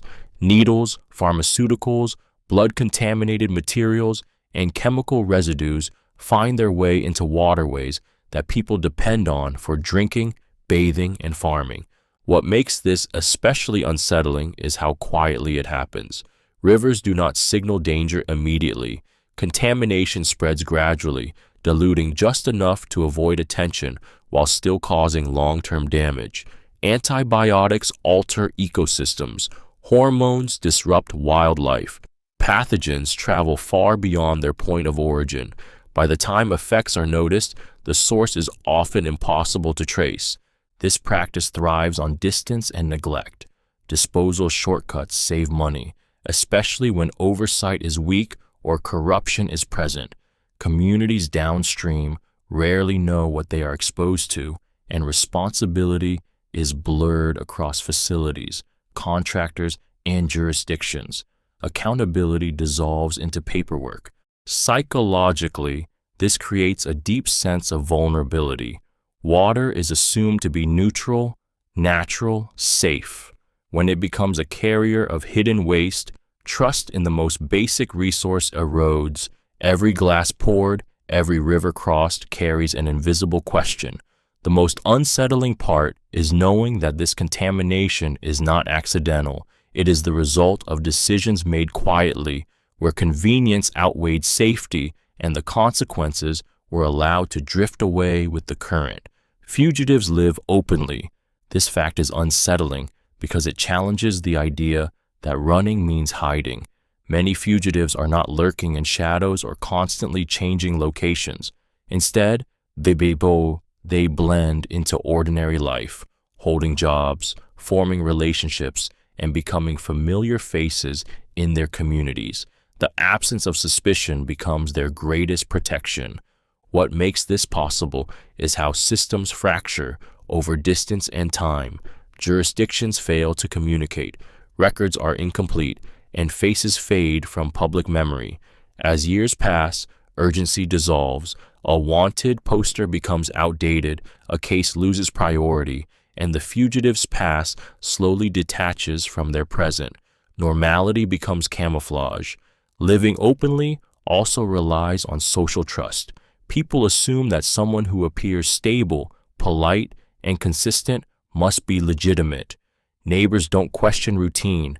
Employers don't investigate beyond surface checks. The world is built on the assumption that most people are who they claim to be, and fugitives exploit that assumption effortlessly. Psychologically, this is disturbing because it suggests that accountability is not constant. A person can cross an invisible line and re-enter society as if nothing happened. Victims remain frozen in the moment of harm, while the offender continues forward, accumulating new memories, milestones, and identities. The contrast creates a quiet imbalance where the past is inescapable for some and irrelevant for others, revealing how justice can be delayed not by complexity but by time and normalcy, quietly doing the work of concealment. Professionals aid criminals. This fact is unsettling because it reveals that crime often relies on respectability to survive. Lawyers, accountants, doctors, engineers, and consultants possess knowledge that can protect, hide, or enable illegal activity without ever appearing overtly criminal. Their credentials provide credibility, and that credibility becomes a shield behind which wrongdoing can operate safely. What makes this especially disturbing is how normal the assistance can appear. Filing paperwork, structuring finances, offering advice, or overlooking irregularities can all be framed as routine professional work. The line between service and complicity blurs, especially when responsibility is fragmented and no single action looks illegal on its own. Crime doesn't always need force. It needs expertise. These professionals are valuable because they understand systems from the inside. They know where oversight is weak, which rules are flexible, and how to create plausible deniability. With the right guidance, criminal operations can appear compliant, regulated, and legitimate, reducing suspicion and extending their lifespan. Psychologically, this reality is deeply unsettling because it undermines trust in authority and expertise. The people society relies on for safety, ethics, and order can become enablers of harm. Their involvement suggests that crime is not just an external threat, but something woven into everyday structures. When professionals aid criminals, wrongdoing no longer looks chaotic or reckless. It becomes organized, protected, and difficult to confront. The most disturbing part is not that criminals seek help, but that the systems meant to uphold standards can be quietly repurposed to protect those who violate them. Torture creates false confessions. This fact is disturbing because it reveals how pain can override truth. Under extreme physical or psychological pressure, the human mind shifts from accuracy to survival. The goal is no longer to tell what happened, but to make the suffering stop. In that state, words lose their connection to reality. What makes torture especially dangerous is how convincing its results can appear. A confession feels like closure. It satisfies investigators, calms public outrage, and creates the illusion of resolution. Yet the information extracted is often unreliable, shaped by what the victim believes the interrogator wants to hear. The more pain applied, the more desperate the answers become. Fear fractures memory. Exhaustion distorts timelines. Repetition embeds false details until they feel real. Over time, some victims begin to doubt their own innocence, internalizing narratives forced upon them. The confession becomes a script learned under threat, not a recollection of truth. The psychological damage extends far beyond the interrogation room. Even after release, survivors carry trauma that reshapes identity, trust, and perception. For those wrongfully imprisoned, the confession becomes a permanent stain, overshadowing evidence and reason. The most unsettling aspect is how torture undermines justice itself. By prioritizing compliance over accuracy, it poisons investigations and allows real perpetrators to remain free. Pain may produce words, but it does not produce truth. Only silence, shaped to sound like answers. Missing people aren't always recorded. This fact is unsettling because it reveals how disappearance can happen without leaving a trace in any system meant to notice. When someone goes missing, it feels natural to assume their name is logged, tracked, and actively searched for. In reality, many disappearances never enter official databases at all. Paperwork is delayed, reports are dismissed, or cases are deemed voluntary absences before any real investigation begins. What makes this especially disturbing is how selective visibility can be. People without stable housing, migrants, runaways, the elderly, and those estranged from family are far more likely to vanish quietly. If no one pushes hard enough, or if authorities decide the case lacks urgency, the person effectively disappears twice, once from their life and once from the record meant to acknowledge it. This absence has lasting consequences. Without documentation, there is no case number, no cross-jurisdictional search, no comparison to unidentified remains. Even if a body is later found, there may be nothing to connect it back to the person who vanished. The system cannot solve what it never officially recognized. Psychologically, this reality is chilling because it exposes how existence can become conditional. Being missing does not always mean being searched for. It means being deemed worth the effort. Families who try to report loved ones often encounter skepticism, delay, or quiet dismissal, learning that persistence matters more than truth. The most disturbing part is how easily silence becomes permanent. When a disappearance is never recorded, it leaves no evidence that anyone was ever gone at all, only an absence that the world moves around, slowly forgetting that a person once stood there, waiting to be noticed. Gangs control neighborhoods. This fact is disturbing because it shows how authority can shift without being officially declared. In some neighborhoods, control does not come from laws or institutions, but from fear, reputation, and routine enforcement. Gangs establish invisible borders, dictate behavior, and decide what is allowed, all without formal power. Residents learn the rules quickly, often without them ever being spoken aloud. What makes this especially unsettling is how normalized it becomes. Violence doesn't need to be constant to be effective. A single incident, widely known, is enough to enforce compliance for years. People adjust where they walk, who they speak to, and when they leave their homes. Businesses pay for protection, witnesses stay silent, and crimes go unreported because the consequences of speaking out feel more immediate than the promise of justice. This control thrives in spaces where trust in institutions has eroded. When police response is slow, inconsistent, or absent, gangs fill the vacuum.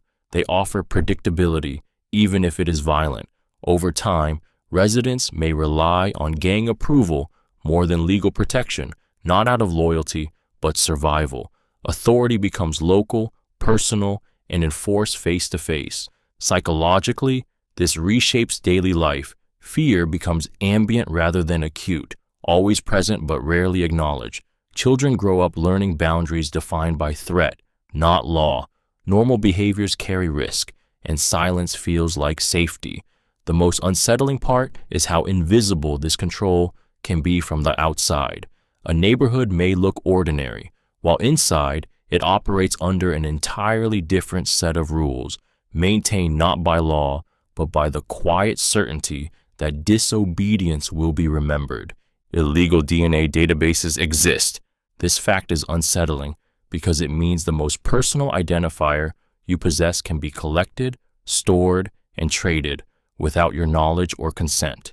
DNA is not just data. It is a biological blueprint that reveals ancestry, health risks, physical traits, and familial connections. When this information exists outside legal oversight, control over identity shifts away from the individual entirely.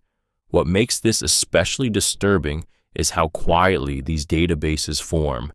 DNA can be gathered through discarded items, medical leaks, hacked genealogy services, or unauthorized sharing between entities.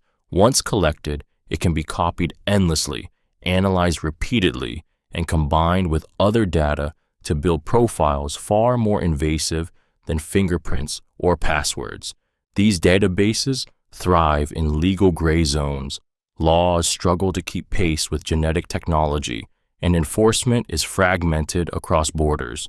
What is illegal in one country may be ignored in another, allowing DNA to move freely while accountability stops at jurisdictional lines.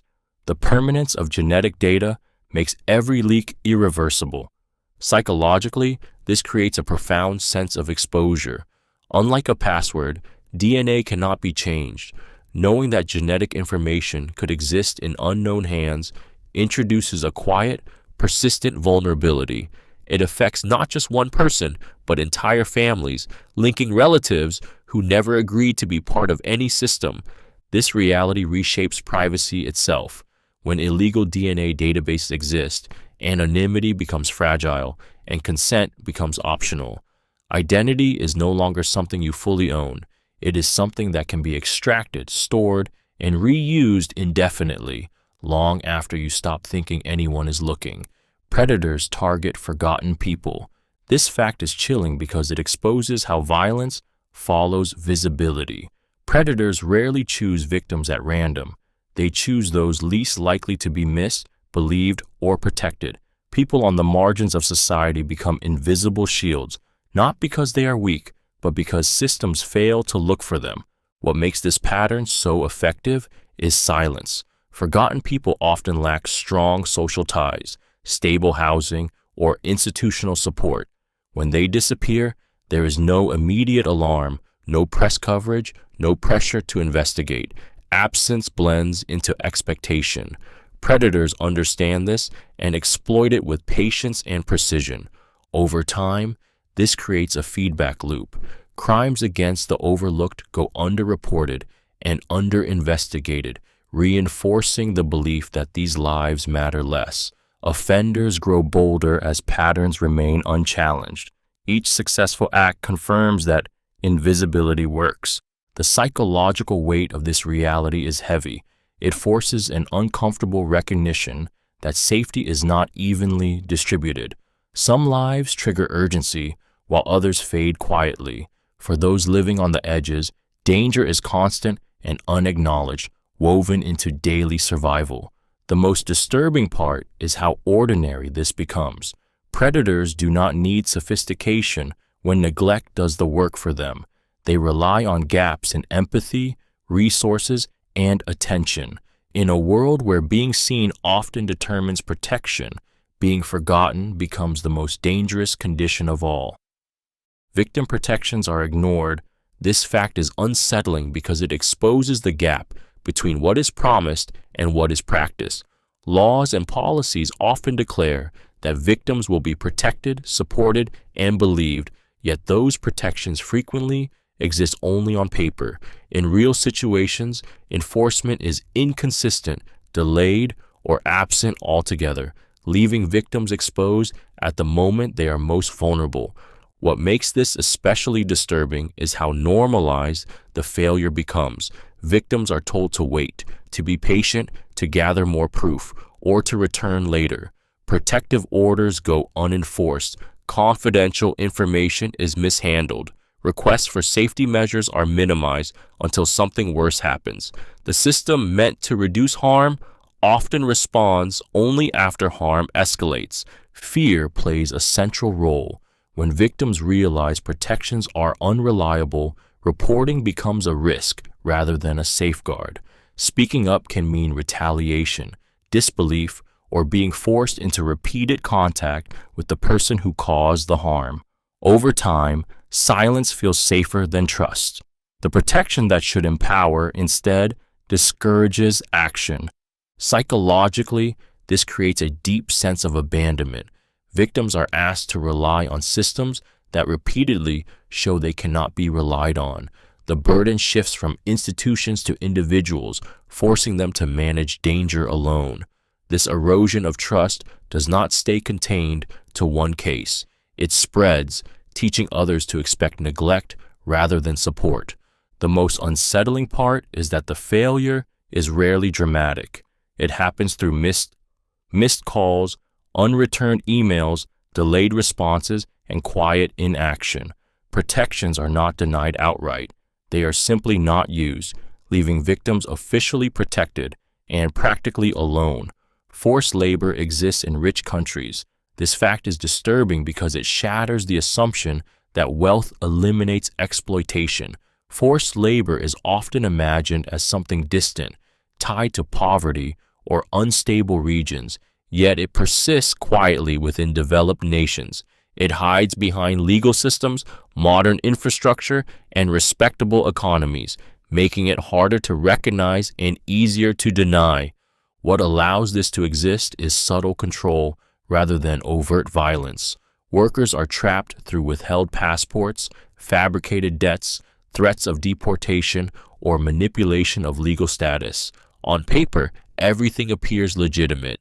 In reality, freedom is conditional and escape feels dangerous. The work continues not because people choose it, but because the cost of leaving feels unbearable. This exploitation often occurs in plain sight. It exists in agriculture, domestic work, construction, hospitality, caregiving, and supply chains that support everyday comfort. The people affected are frequently migrants, undocumented workers, or those with limited language skills, making them easy to silence and difficult to protect. Complaints risk retaliation, job loss, or removal from the country altogether. Psychologically, forced labor in wealthy nations is especially damaging because it relies on invisibility. Victims are surrounded by abundance, yet excluded from its protection. The contrast deepens isolation, creating a sense that suffering is personal failure rather than systemic abuse. Society continues to benefit from their labor, while rarely questioning the conditions behind it. The exploitation survives not through secrecy alone, but through disbelief. the idea that something so severe couldn't possibly exist in places that consider themselves advanced, lawful, and just. Solved crimes stay secret. This fact is unsettling because it challenges the assumption that truth naturally becomes public once justice is served. In reality, some cases are resolved quietly, contained within files, reports, or internal decisions that never reach public awareness. Closure exists for institutions, not for the people who were watching, waiting, or affected. What makes this especially disturbing is how deliberate the silence can be. Information may be withheld to protect ongoing operations, avoid political fallout, preserve reputations, or prevent public panic. In some cases, revealing the truth would expose systemic failures or implicate powerful individuals. Silence becomes a form of damage control rather than an absence of answers. For victims and families, secrecy creates a fractured sense of justice. Knowing that answers exist but are inaccessible keeps wounds open in a different way. The truth is no longer missing, it is locked away. The emotional impact lingers because resolution without acknowledgement feels incomplete and impersonal. Psychologically, this alters how people perceive accountability. If crimes can be solved without being revealed, justice becomes something that happens behind closed doors. The public narrative remains unfinished, while reality moves on privately. This reality reinforces a quiet imbalance of power. Those who control information decide which truths matter enough to be shared. When solved crimes stay secret, transparency becomes optional, trust erodes subtly, and the boundary between protection and concealment blurs, leaving people aware that answers may exist somewhere, just not where they can be seen. Evidence is destroyed for power. This fact is disturbing because it shows how truth can be treated as an obstacle rather than a foundation. When evidence threatens authority, reputation, or control, it becomes dangerous to those in power. Destroying it is not an act of chaos, but of strategy, designed to preserve influence while erasing accountability. What makes this especially chilling is how quietly it happens. Files go missing, records are mislabeled, physical proof is lost, damaged, or deemed unusable. Each action appears procedural, accidental, or justified. Yet the outcome is the same. The story can no longer be proven. Without evidence, wrongdoing becomes unchallengeable. Power reshapes priorities. Institutions tasked with protecting truth may instead protect themselves. Careers, political stability, and public image take precedence over justice. Once destruction occurs, denial becomes easy. Doubt replaces certainty, and time finishes what sabotage begins. The psychological impact reaches far beyond a single case. Victims are forced to relive harm without validation. Whistleblowers are silenced through futility. The public learns slowly that facts are fragile when they collide with influence. The most unsettling truth is that evidence does not disappear randomly. It vanishes where it threatens the status quo. When power decides what can exist and what must be erased, truth becomes conditional, and justice becomes something granted, not guaranteed. Financial scams destroy towns. This fact is unsettling because it shows how devastation doesn't always arrive with violence or warning. Financial scams can hollow out entire communities quietly, moving through trust instead of force. When a town is targeted through fraudulent investments, fake development projects, pension theft, or mass lending schemes, the damage spreads far beyond individual victims. One collapse can ripple through every home, business, and relationship. What makes this especially disturbing is how believable these schemes are. They often promise stability, growth, or recovery, exploiting economic fear and hope at the same time. Local leaders may endorse them. Neighbors encourage neighbors to join.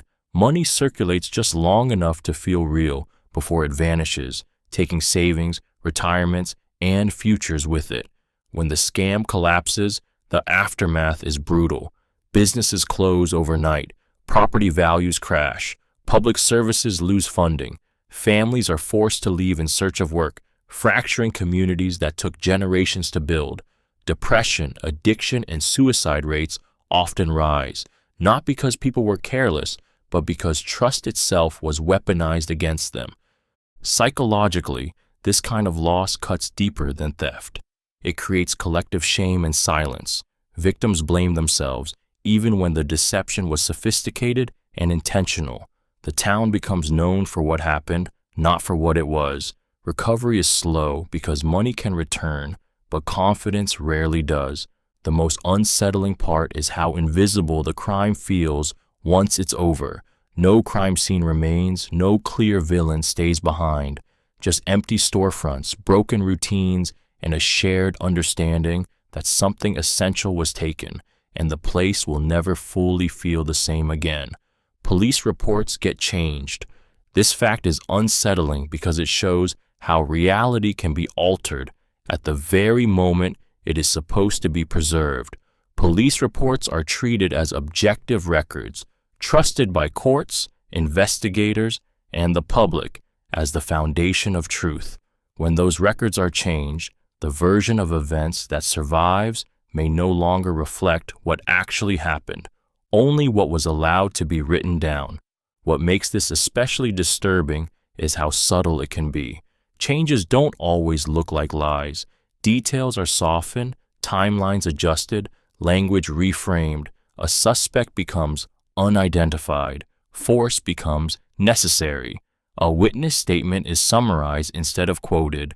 Each edit seems minor on its own, but together they reshape the narrative in ways that protect institutions or individuals rather than accuracy. These alterations often occur under pressure. Officers may be encouraged to align reports, avoid liability, or prevent public scrutiny. Supervisors review language. Legal considerations override precision. In some cases, reports are changed to justify actions after the fact, turning documentation into defense rather than record. Once finalized, the report becomes difficult to challenge, even when it conflicts with evidence or testimony. Psychologically, this erodes trust at a fundamental level. When official records can be adjusted, truth feels negotiable. Victims may recognize their experience has been rewritten in a way that minimizes harm or shifts blame, leaving them feeling erased a second time. The most unsettling part is that these changes rarely look dramatic.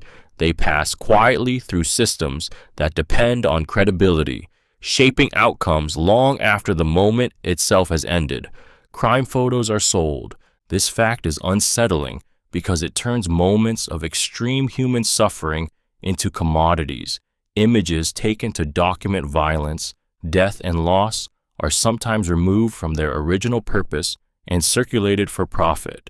What was meant to preserve truth for investigation becomes material for consumption, stripped of context and dignity. What makes this especially disturbing is how easily access can be abused.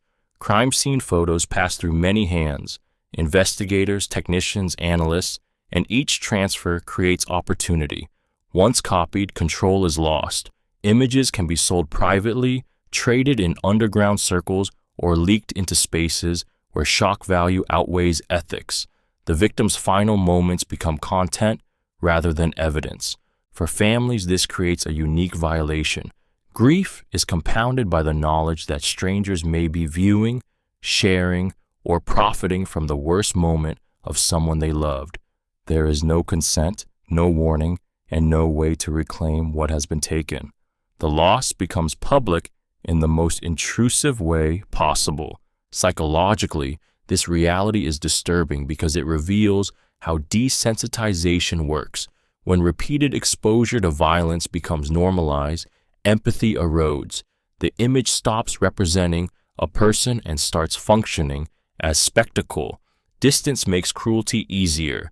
This trait survives because it operates quietly, in spaces rarely monitored and difficult to trace. When crime photos are sold, the boundary between documentation and exploitation collapses, reminding us that even truth can be misused once it leaves the hands of those who were meant to protect it. Stolen items are auctioned. This fact is unsettling because it reveals how theft doesn't always end in secrecy. Instead of being hidden, stolen items are often displayed, valued, and sold in structured environments designed to legitimize them. An auction transforms loss into spectacle, stripping objects of their history and replacing it with a price tag. What makes this especially disturbing is the process of cleansing.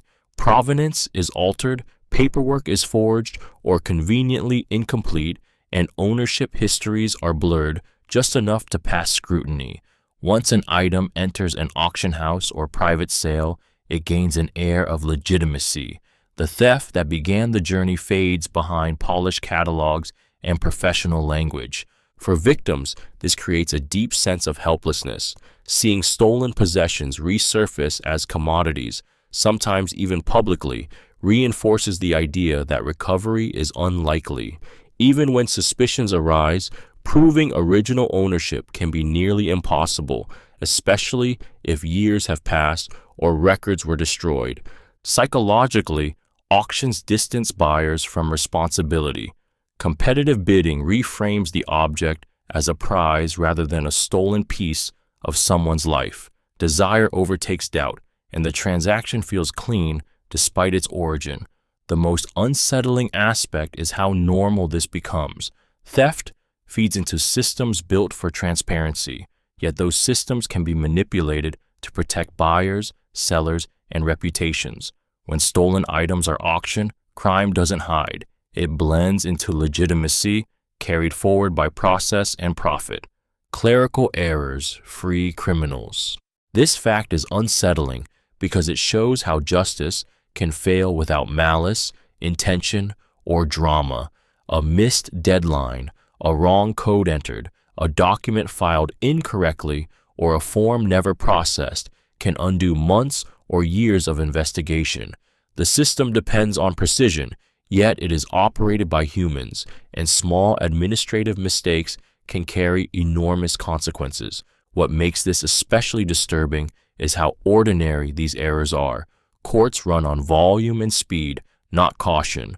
Paperwork moves through multiple hands, departments, and databases, each step creating another opportunity for something to go wrong. A warrant expires unnoticed. Charges are dismissed due to procedural timelines. A name is misspelled, severing the link between a person and their record. Legally, the system must let the person go. For victims, this feels like betrayal without explanation. The crime does not change, the harm does not lessen, yet accountability evaporates because of technical failure.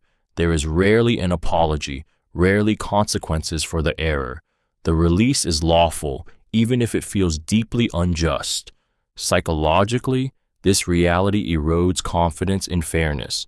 It suggests that freedom and punishment can hinge on bureaucracy rather than truth. Criminals learn that the system is not only something to fear, but something to wait out. Time, complexity, and overload become tools. The most unsettling part is how invisible the failure is. No alarm sound, no public acknowledgement follows. A person simply walks free, not because they were proven innocent, but because the system misfired quietly, and the cost of that mistake is absorbed by everyone except the one who caused it. Crime infiltrates politics. This fact is disturbing because it reveals how power can be quietly repurposed. Politics is meant to regulate society, protect the public, and enforce accountability. When criminal influence enters that space, the system does not collapse. It bends. Laws are shaped, enforcement is redirected, and decisions are made to serve hidden interests rather than the public good, all while maintaining the appearance of legitimacy. What makes this especially unsettling is how gradual the process is. Influence rarely arrives as overt control. It begins with campaign donations, favors, lobbying, or mutual protection. Over time, criminals gain access to decision makers, information, and legal shields.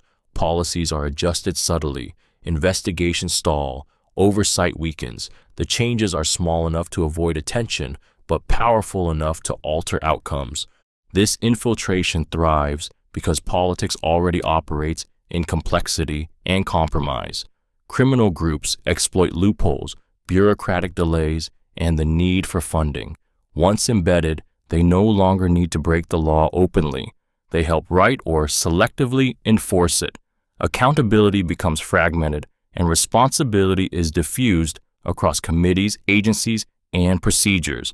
Psychologically, this damages public trust in a deep and lasting way. When people suspect that crime shapes policy, cynicism replaces participation. Voting feels symbolic rather than meaningful. Justice feels selective rather than equal. The most unsettling part is that the system continues to function, passing laws and holding elections, while its purpose is quietly redirected. Crime doesn't overthrow politics. It uses it, operating through the same structures meant to stop it, protected by complexity, authority, and the belief that corruption must look obvious to be real. Hospitals ran illegal tests. This fact is unsettling because it violates one of the deepest assumptions people carry, that medical spaces exist to heal, not to exploit. Hospitals symbolize safety, expertise, and ethical care, yet history shows that those same environments have sometimes been used to conduct experiments without consent, transparency, or accountability. Trust became the entry point, not the protection. What makes this especially disturbing is how easily authority suppresses suspicion. Patients assume procedures are necessary, approved, and safe because they are presented by professionals in sterile rooms with reassuring language. In some cases, tests were justified as treatment, research was disguised as care, and risks were minimized or never explained at all. Consent became a formality rather than a choice. These abuses often targeted the vulnerable, marginalized communities, the poor, the institutionalized, and those with limited medical literacy were disproportionately affected. They were less likely to question authority and less likely to be believed afterward. Oversight failed not because rules didn't exist, but because enforcement relied on the same institutions committing the violations. Psychologically, this reality is deeply destabilizing. It reframes trust as a liability. If a place designed to protect life can also exploit it under the cover of progress or necessity, then safety becomes conditional rather than guaranteed. The harm extends beyond physical damage into lasting fear and skepticism. The most disturbing part is how quietly these truths surface. Years or decades later, records emerge, apologies are issued, and responsibility dissolves into bureaucracy. By then, the damage is irreversible and the lesson lingers. Ethics are not inherent to institutions. They depend on vigilance, visibility, and the willingness to question even those we are taught to trust completely. Confessions come years later. This fact is unsettling because it shows how truth can be delayed long after damage is done. Some confessions surface not days or months after a crime, but decades later, when memories have faded, evidence has degraded, and lives have already been shaped by unanswered questions. Time does not force honesty. Sometimes it merely makes it possible. What allows these delayed confessions is psychological pressure that never fully disappears. Guilt does not follow a schedule. It lingers quietly, resurfacing during moments of illness, aging, loss, or isolation. As control slips and mortality becomes unavoidable, the weight of secrecy grows heavier than the fear of consequences. Speaking becomes a release rather than a risk. In other cases, confessions emerge only when protection is gone. Death of accomplices, expiration of sentences, or changes in power structures remove the need for silence. What was once dangerous to admit becomes safe enough to say aloud. By then, the confession no longer threatens the confessor as much as it devastates those who waited for answers. The psychological impact on victims' families is profound. A late confession reopens grief, while offering incomplete closure. Knowing the truth does not restore lost time, undo wrongful convictions, or return years stolen by uncertainty. It answers questions that have already reshaped lives. The most disturbing part is what these confessions imply. Truth was always there, withheld by choice, circumstance, or fear. Justice was delayed not by mystery, but by silence. And silence, once broken, cannot give back what time has already taken. Phones can secretly track you. This fact is unsettling because it turns a personal device into a quiet observer. Phones are designed to stay close, to be trusted, to move everywhere their owner goes. That proximity makes them powerful tracking tools, often without the user realizing it. Location data can be collected through apps, system permissions, hidden software, or compromised networks, all operating silently in the background. What makes this especially disturbing is how normal it feels. Tracking doesn't require hacking in the dramatic sense. It can happen through permissions granted once and forgotten, apps that appear harmless, or services that continue running even when closed. Some tracking methods don't show up in obvious settings, making detection difficult for the average person. This creates real-world risk. Stalkers, abusive partners, private actors, and even criminal groups exploit phone tracking to monitor movements, routines, and social connections. Patterns emerge quickly, where someone sleeps, works, shops, and who they meet. Knowledge replaces presence, allowing control without physical proximity. Psychologically, this alters the sense of privacy. The idea that movement is observed without awareness creates a constant, low-level anxiety. Safe spaces begin to feel theoretical rather than real. Trust in technology weakens as convenience reveals its costs. The most unsettling part is how easily tracking blends into everyday life.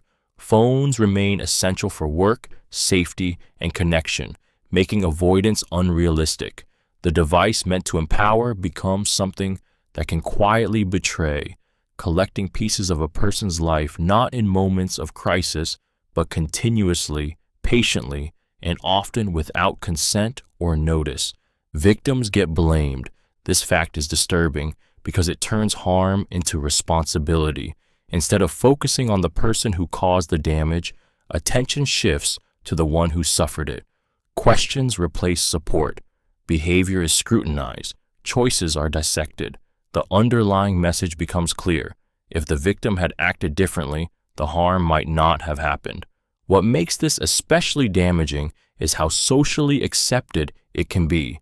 Blame is often framed as concern, advice, or logic. People ask why someone was there, why they trusted that person, why they didn't leave sooner. These questions feel neutral on the surface, but they subtly suggest fault. The perpetrator fades into the background while the victim's decisions take center stage. This pattern serves a psychological purpose. Blaming victims creates distance from fear. If harm is caused by poor choices rather than unpredictability, then others can feel safer believing it won't happen to them. It restores a sense of control, even if that control is false. The cost of that comfort is empathy. Psychologically, victim blaming deepens trauma. It discourages reporting, isolates survivors, and reinforces shame. People begin to doubt their own experiences, questioning whether they deserve help at all. Silence feels safer than being judged. The most unsettling part is how invisible this process can be. No one has to deny the harm outright. They only have to reframe it. Responsibility shifts quietly, leaving victims carrying not just what happened to them, but the burden of explaining why it happened at all. Cars are stripped in hours. This fact is unsettling because it reveals how quickly property can vanish once it's targeted. A vehicle doesn't need days to disappear. In organized theft operations, it can be reduced to parts before the owner even realizes it's gone. What looks like an ordinary parking spot can quietly become the starting point of a rapid, efficient dismantling process. What makes this especially disturbing is the level of coordination involved. Stolen cars are moved immediately to secure locations, often within minutes, where teams work with practiced precision. Doors, engines, electronics, and frames are removed methodically, each piece destined for a different market. Speed is not improvisation, it's design. These operations thrive because demand is constant. Parts are easier to sell than whole vehicles and far harder to trace. Once separated, components lose their identity, blending into legal supply chains. By the time a report is filed, the car no longer exists as a single object, only as fragments scattered across systems. Psychologically, this creates a sense of sudden helplessness. Ownership feels fragile when something substantial can be erased so quickly. The loss isn't just financial, it's the realization that permanence is an illusion when efficiency and anonymity intersect. This reality also reshapes trust in recovery. Searching for the vehicle becomes symbolic rather than practical. The speed at which it was dismantled ensures that resolution is unlikely. When cars are stripped in hours, it highlights how modern crime favors precision over force, leaving behind absence instead of evidence. Hackers sell support packages. This fact is disturbing because it reveals how cybercrime has adopted the structure of legitimate business. Hacking is no longer just an act of skill or rebellion.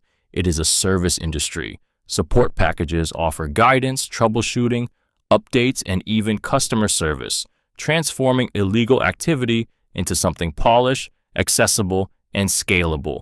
What makes this especially unsettling is how it lowers the barrier to entry. Someone doesn't need deep technical knowledge to cause harm anymore. With enough money, they can buy tools bundled with instructions, live assistance, and ongoing updates. When something breaks or fails, help is available. Crime becomes user-friendly. These packages create distance from responsibility. Buyers are not writing code or exploiting systems themselves. They are following steps provided by someone else. That separation makes the act feel less real, more like using software than committing a crime. Harm becomes abstract, reduced to clicks and dashboards rather than consequences. Psychologically, this normalization changes behavior. When illegal actions come with documentation and support, they feel routine and repeatable. Fear fades, confidence grows. The longer the service operates, the more legitimate it feels to those using it, even as damage spreads quietly to individuals, businesses, and institutions. The most unsettling aspect is the professionalism. Updates roll out, bugs are fixed, features are added. All of it reinforces the idea that cybercrime is not chaotic or fringe, but organized, reliable, and evolving. When crime offers customer support, it stops feeling temporary and starts feeling like infrastructure. Cold cases solved by chance. This fact is unsettling because it suggests that justice is not always driven by persistence or design, but by accident. Many cold cases remain unsolved not because the truth is unreachable, but because it is waiting for the right coincidence. A random confession, a forgotten piece of evidence, a routine traffic stop, or a new technology applied decades later can suddenly revive a case that had long been abandoned. What makes this especially disturbing is how passive it feels. Investigations stall as resources are redirected, detectives retire, and public attention fades. The case doesn't actively move toward resolution. It simply waits. Years pass while answers exist somewhere, unspoken and untouched, until chance intervenes. Closure becomes dependent on timing rather than intent. These breakthroughs often occur outside the original investigation. A family member submits DNA out of curiosity. A construction project uncovers remains. Someone speaks after carrying guilt for decades. None of these moments were planned to deliver justice, yet they become the turning point. The system didn't find the truth, it stumbled into it. Psychologically, this is deeply unsettling because it reframes justice as fragile and uneven. Families are left in limbo, Knowing that answers may exist but are not being actively pursued, hope becomes quiet and uncertain, sustained not by progress, but by possibility. The most haunting part is that without chance, many of these cases would remain frozen forever, not because they were unsolvable, but because the moment that revealed the truth never happened. Records are erased for money. This fact is unsettling because it reveals how truth can be treated as a negotiable asset. Records are meant to preserve reality, arrests, charges, convictions, histories, but in some systems they can be altered or erased entirely if the right price is paid. What should be permanent becomes fragile, dependent not on facts, but on access and influence. What makes this especially disturbing is how quietly it happens. There is no dramatic deletion, no public acknowledgement. Files are amended, entries disappear, databases are adjusted, and suddenly a past no longer exists on paper. To the outside world, the absence of a record is mistaken for innocence, not manipulation. This practice thrives in gaps between systems, fragmented databases, outdated technology, and human gatekeepers create opportunities where oversight is weak. Corruption doesn't need to be widespread to be effective. A single compromise point can rewrite an entire narrative. Once altered, the false version becomes official, copied and trusted wherever it goes next. Psychologically, this destabilizes the idea of accountability. If history can be erased, then consequences become optional for those who can afford them. It creates a two-tier reality where some people carry permanent records while others shed them like inconveniences. The most unsettling part is not just that records can be erased, but that the erasure is invisible. There is no trace of the change, no sign that anything is missing. The system continues to function as if it were intact, while truth quietly disappears, sold and forgotten. Illegal detention sites existed. This fact is disturbing because it reveals how easily people can be removed from society without record, oversight, or accountability. These sites operated outside legal frameworks, meaning individuals could be held indefinitely without charges, trials, or acknowledgement of their existence. Once inside, a person effectively vanished. What makes this especially chilling is the secrecy. Families were given no explanations, no locations, and no timelines. Paper trails were deliberately avoided or erased, ensuring there was nothing to challenge. Without documentation, there was no way to prove abuse, neglect, or even survival. Silence became part of the structure. Power is what allowed these sites to function. Authorities justified them as necessary, temporary, or exceptional, using fear and urgency to override law. Rules designed to protect human rights were reframed as obstacles. In these spaces, control replaced justice, and compliance was extracted through isolation and uncertainty. The psychological damage was severe. Detainees experienced disorientation, helplessness, and identity erosion. Time lost meaning. Without legal recognition, even resistance felt pointless. Survivors carried long-term trauma, while those who never returned left families trapped in permanent ambiguity. The most unsettling truth is how invisible these places were while they operated. No signs, no records, no accountability. Their existence proves that when secrecy and authority combine, disappearance can be engineered and legality can be suspended without warning. Criminals hide in plain sight. This fact is unsettling because it contradicts the instinct to look for danger where it looks dangerous. Many criminals are not isolated, suspicious figures lurking at the edges of society. They are neighbors, co-workers, acquaintances, people who participate in routines, build trust, and appear ordinary. Normality becomes their most effective disguise. What makes this possible is how much society relies on surface signals. Stable jobs, polite behavior, and social integration create assumptions of safety. Once those assumptions are in place, scrutiny disappears. People stop questioning consistency and begin trusting familiarity. The longer someone blends in, the less imaginable it becomes that they could be hiding something severe. Time strengthens this invisibility. As years pass without suspicion, the idea of wrongdoing feels increasingly implausible. Even when small warning signs appear, they are rationalized away.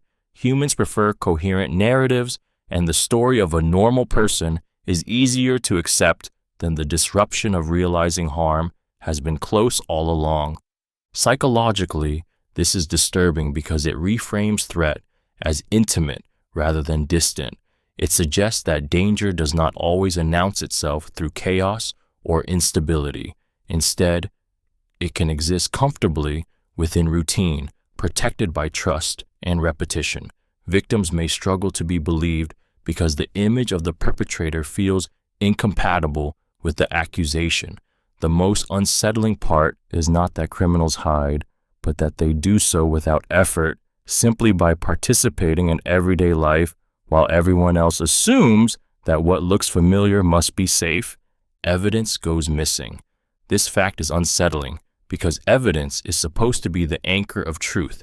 It is what turns suspicion into proof and stories into facts. When evidence disappears, reality becomes negotiable. Without it, cases weaken, timelines fracture, and certainty dissolves into speculation.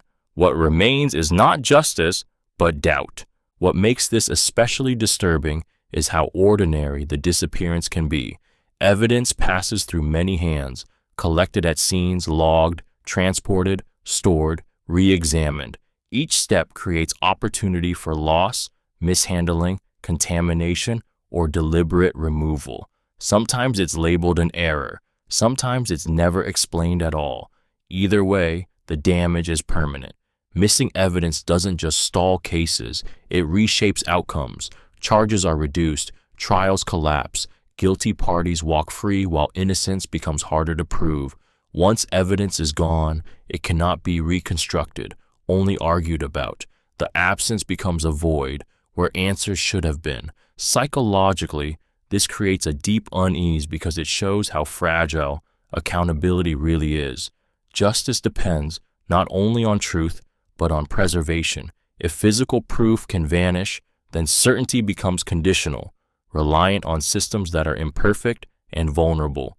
The most unsettling part is how invisible the loss often is. There is no alarm when something crucial disappears. Life moves on, paperwork adjusts, and the system absorbs the gap without acknowledgement. Evidence doesn't need to be disproven to lose power. It only needs to be gone. Smuggling routes predate borders. This fact is unsettling because it reveals how movement and trade existed long before the lines meant to control them. Long before modern nations drew borders on maps, people were already transporting goods, resources, and people along established paths shaped by geography, necessity, and opportunity. When borders appeared, the routes did not disappear. They adapted. What makes this especially powerful is continuity. Mountains, rivers, deserts, and coastlines dictate movement more reliably than laws. Smuggling routes follow terrain, not policy. When borders shift or enforcement tightens, paths bend rather than break. Knowledge is passed down through generations, turning geography into an inherited advantage. This longevity makes smuggling difficult to eliminate. Enforcement responds to modern rules, while smuggling relies on ancient logic. Where people have always moved, they will continue to move. Communities along these routes often depend on them economically, blurring the line between survival and crime. Psychologically, this challenges the idea of control. Borders are presented as absolute, yet the persistence of these routes exposes their limits. Authority feels temporary compared to paths carved by centuries of use. The most unsettling aspect is how invisible this history is. Smuggling feels modern, but it is rooted in the past, woven into landscapes long before passports or checkpoints existed. Borders may redefine legality, but they rarely erase momentum built over generations of movement. Media is manipulated by criminals. This fact is disturbing because it reveals how perception can be shaped without force. Media is trusted to inform, expose, and warn, yet it can be quietly steered by those with something to hide. Criminals don't always silence stories, they redirect them.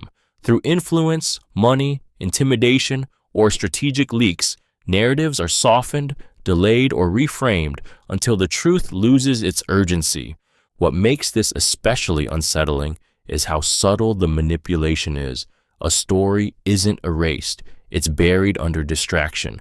Headlines change tone, details are omitted, language becomes vague, attention shifts elsewhere. To the audience, nothing seems wrong. Information still flows, but meaning is diluted. By the time facts emerge, public interest has moved on. This control often exploits the pressures media already faces. Tight deadlines, competition for clicks, reliance on sources, and fear of legal consequences create openings for influence. Criminal networks use public relations tactics, lawsuits, threats, or favors to manage coverage. In some cases, journalists are fed selective truths that protect larger crimes while exposing smaller ones. Psychologically, this erodes the public's ability to recognize harm. When crime is normalized, minimized, or sensationalized incorrectly, it stops feeling real. People become desensitized or misinformed, unsure what deserves concern. Victims may feel erased when their stories are distorted or ignored. The most unsettling part is that manipulation doesn't require total control, only enough influence to blur reality. When information itself becomes unreliable, accountability weakens, and crime gains a powerful shield. Confusion that looks like news. Fake reviews sell illegal goods. This fact is unsettling because it shows how trust is manufactured and weaponized. Reviews are meant to reflect real experiences, yet in illegal markets, they are carefully engineered tools of persuasion. A string of positive feedback creates legitimacy where none should exist, lowering skepticism and encouraging buyers to proceed without hesitation. What makes this especially disturbing is how convincing the illusion can be. Fake reviews are written to sound authentic, emotional, and specific. They mimic the language of real customers, reference believable details, and even include staged complaints to appear balanced. Over time, repetition creates credibility, and credibility replaces caution. People don't feel like they're taking a risk. They feel reassured. These reviews thrive because platforms are overwhelmed. Automated systems struggle to distinguish manipulation from genuine activity, especially when sellers use networks of accounts, rotating identities, and timed interactions. Once a product appears popular, algorithms can amplify it further, spreading visibility without understanding what's actually being sold. Psychologically, this creates a dangerous shortcut in decision-making. Humans rely on social proof to feel safe. When others appear satisfied, defenses drop. The presence of approval signals overrides warning signs, even when the transaction itself should raise concern. This reality reveals how easily perception can be shaped. Illegal goods don't need secrecy if they can simulate legitimacy. When fake reviews sell illegal goods, crime doesn't hide. It performs trust convincingly enough that people stop questioning what they're being led toward, believing reassurance instead of reality. Murders are labeled suicides. This fact is disturbing because it shows how easily truth can be buried under a convenient explanation. When a death is labeled a suicide, scrutiny often stops. The assumption of self-inflicted harm closes doors that homicide would force open. What should be the beginning of questions becomes the end of investigation. What allows this to happen is ambiguity. Many deaths exist in a gray area where intent is difficult to prove. Limited evidence, rushed assessments, or pressure to resolve cases quickly can push investigators toward the simplest conclusion. Once that label is applied, challenging it requires effort, resources, and willingness that are often absent. Power and reputation play a role. In cases involving influence, authority, or sensitive circumstances, a suicide ruling can protect institutions, individuals, or narratives from deeper exposure. It avoids scandal, lawsuits, and public outrage. The cost of truth becomes higher than the cost of silence. For families, the psychological damage is immense. Doubt lingers alongside grief. Questions remain unanswered, yet the official record denies them legitimacy.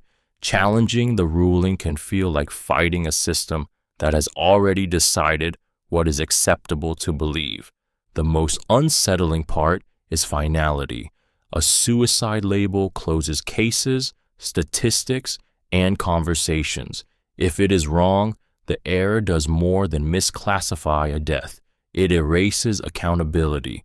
When murder is hidden behind explanation, justice is not denied loudly, but quietly rewritten.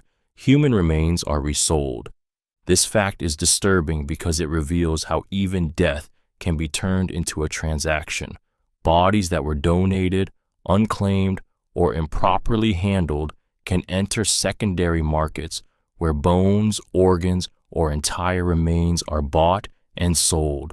What begins as a medical, scientific, or charitable process quietly shifts into commerce, often without the knowledge or consent of families. What makes this especially unsettling is how bureaucratic it can be. Paperwork obscures movement. Terms like specimen, material, or remains replace the reality that these were once people with lives, identities, and loved ones. Oversight gaps allow bodies to be divided, transported, and resold across institutions, borders, and industries with little transparency. Once labeled inventory, accountability fades. This trade thrives in silence and trust. Families assume donated remains will be treated with respect. Institutions rely on third parties. Regulators lag behind evolving practices. Each step distances the human element further, making ethical lines easier to cross. By the time misuse is discovered, the remains may be scattered, altered, or impossible to recover. Psychologically, this is deeply unsettling because it strips dignity from what is meant to be sacred. Death is supposed to be a boundary, a moment where exploitation ends. When remains are resold, that boundary collapses. It introduces the idea that a person's value can persist as profit long after life has ended. The most haunting part is that this rarely looks like theft or abuse. It looks like procedure, legality, and routine, quietly transforming loss into merchandise while no one is watching closely enough to stop it. Repeat offenders walk free. This fact is unsettling because it exposes how persistence can outlast accountability. Systems designed to deter crime often respond slowly, inconsistently, or unevenly, allowing the same individuals to cycle through arrest, release, and reoffense. Each return to the street sends a quiet message that consequences are negotiable, temporary, or avoidable. What makes this especially disturbing is how predictable the pattern becomes. Charges are reduced, cases dismissed, sentences shortened, or supervision weakened by overcrowded courts and limited resources. Technicalities replace truth. Fatigue replaces vigilance. Over time, the focus shifts from preventing harm to managing it, and repetition becomes normalized rather than alarming. These outcomes are shaped by gaps, probation overloaded, records fragmented, risk assessments flawed. Past behavior, the strongest predictor of future behavior, is discounted when systems prioritize speed over scrutiny. The result is a revolving door where warning signs accumulate without triggering meaningful intervention. Psychologically, this erodes trust. Victims feel abandoned when harm repeats without resolution. Communities internalize a sense of inevitability, learning to expect recurrence rather than protection. The offender, emboldened by survival, grows more confident with each escape, adapting tactics to stay just ahead of consequences. The most unsettling part is not that mistakes happen, but that repetition is absorbed as routine.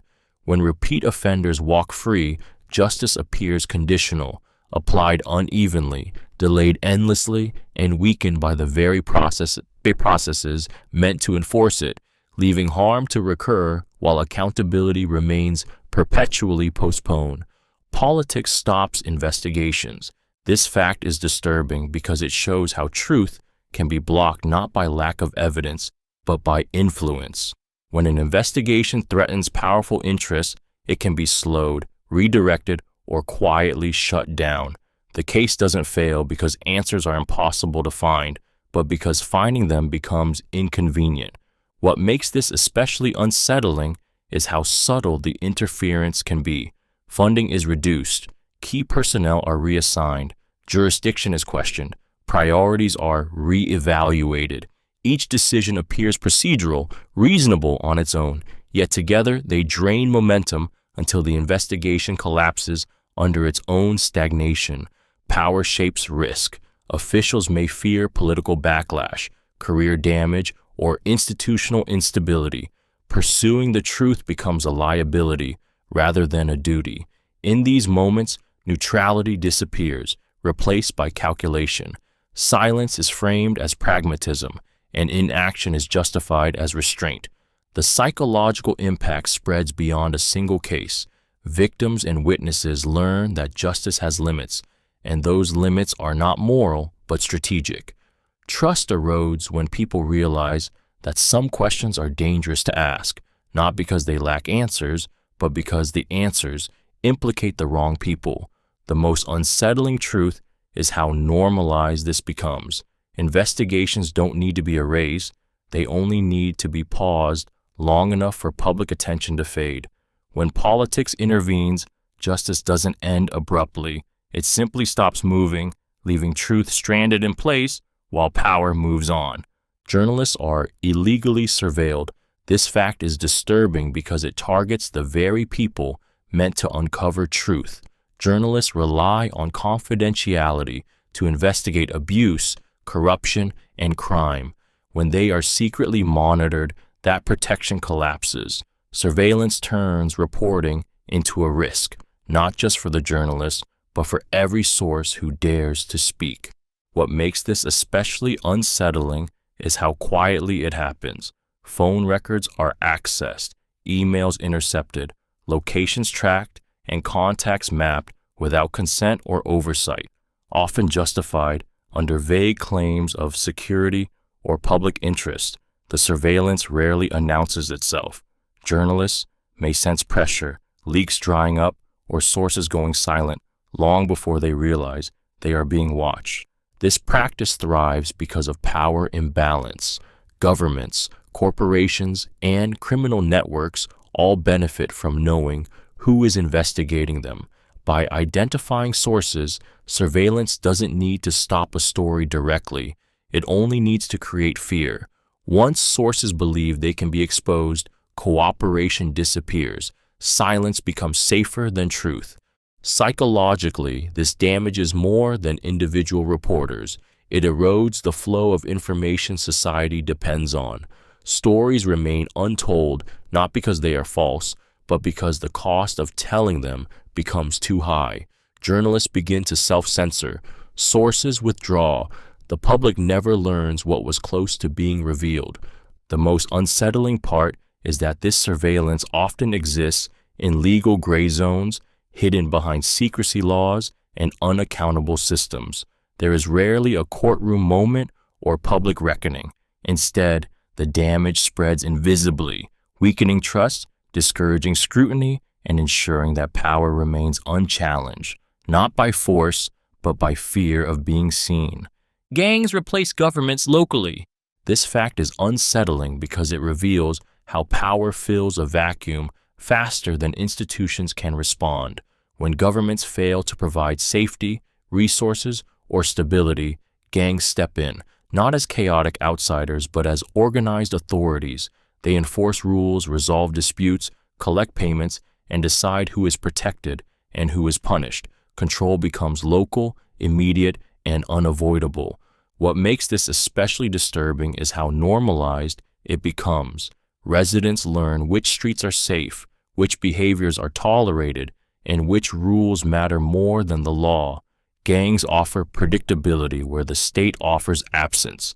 Fear replaces legitimacy, but daily life continues, shaped by unwritten rules that carry real consequences. These groups maintain control through a mix of coercion and provision. They may supply food, jobs, loans, or protection, creating dependence alongside intimidation. Violence is selective, used strategically to reinforce authority rather than constantly display it. Over time, compliance feels less like submission and more like survival. Psychologically, this reshapes loyalty and trust. When the nearest source of order is criminal, morality becomes secondary to safety. Children grow up learning power from those who wield it most visibly. The idea of government becomes distant, abstract, and irrelevant compared to the force that actually governs daily life. The most unsettling part is how quietly this shift happens. There is no official transfer of power, no announcement of collapse. Authority simply changes hands at ground level, leaving the appearance of governance intact while real control operates elsewhere, embedded in fear, routine, and necessity. Legal trade hides smuggling. This fact is unsettling because it shows how crime can move through the same channels as ordinary commerce, unnoticed and unquestioned. Ships, trucks, warehouses, and shipping manifests are designed to move massive volumes of legitimate goods, and that scale creates cover. When millions of containers cross borders every year, only a fraction are ever inspected closely. Smuggling thrives in that excess. What makes this especially effective is familiarity. Legal trade is trusted by default. Paperwork looks official, routes are routine, and companies appear established. Illicit goods are hidden among legitimate cargo, mislabeled, underdeclared, or concealed within products that raise no suspicion. The crime doesn't break the system. It uses it exactly as intended. This creates distance from wrongdoing. Drivers, dock workers, clerks, and even managers may never know what they are transporting or processing. Responsibility fragments across supply chains until no single person sees the whole picture. Smuggling becomes a background process embedded in normal operations. Psychologically, this blurs the boundary between lawful and unlawful activity. When illegal goods move alongside everyday products, crime loses its sense of disruption. It feels routine, procedural, almost invisible. Enforcement struggles not because of incompetence, but because the system itself prioritizes speed and volume over certainty. The most disturbing aspect is how sustainable this makes smuggling. As long as global trade depends on trust, efficiency, and scale, it will continue to offer shelter for hidden cargo. Crime doesn't need secret routes when it can travel openly, disguised as business as usual. Criminals trade info for freedom. This fact is unsettling because it turns justice into a negotiation. Instead of accountability being absolute, it becomes conditional. A criminal who knows enough can reduce charges, shorten sentences, or avoid prosecution entirely by offering information about others. Truth becomes currency, and freedom becomes something that can be bargained for rather than earned through innocence. What makes this especially disturbing is the imbalance it creates. Those with deeper connections or higher positions in criminal networks often have more valuable information to trade. Lower-level offenders with less to offer absorb harsher punishment, while more dangerous individuals walk away lighter because they knew more names, routes, or secrets. Guilt becomes less important than usefulness.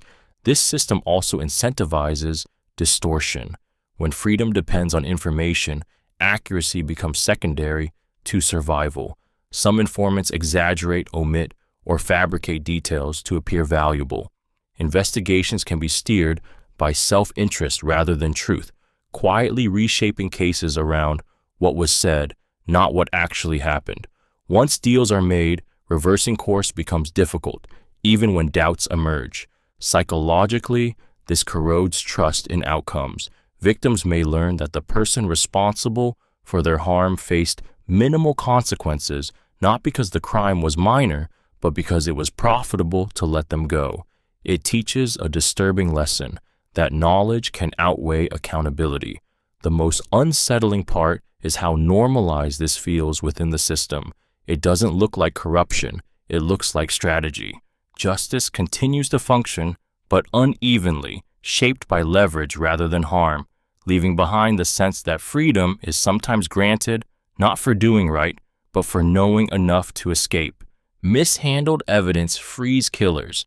This fact is unsettling because it shows how justice can fail without anyone denying the truth.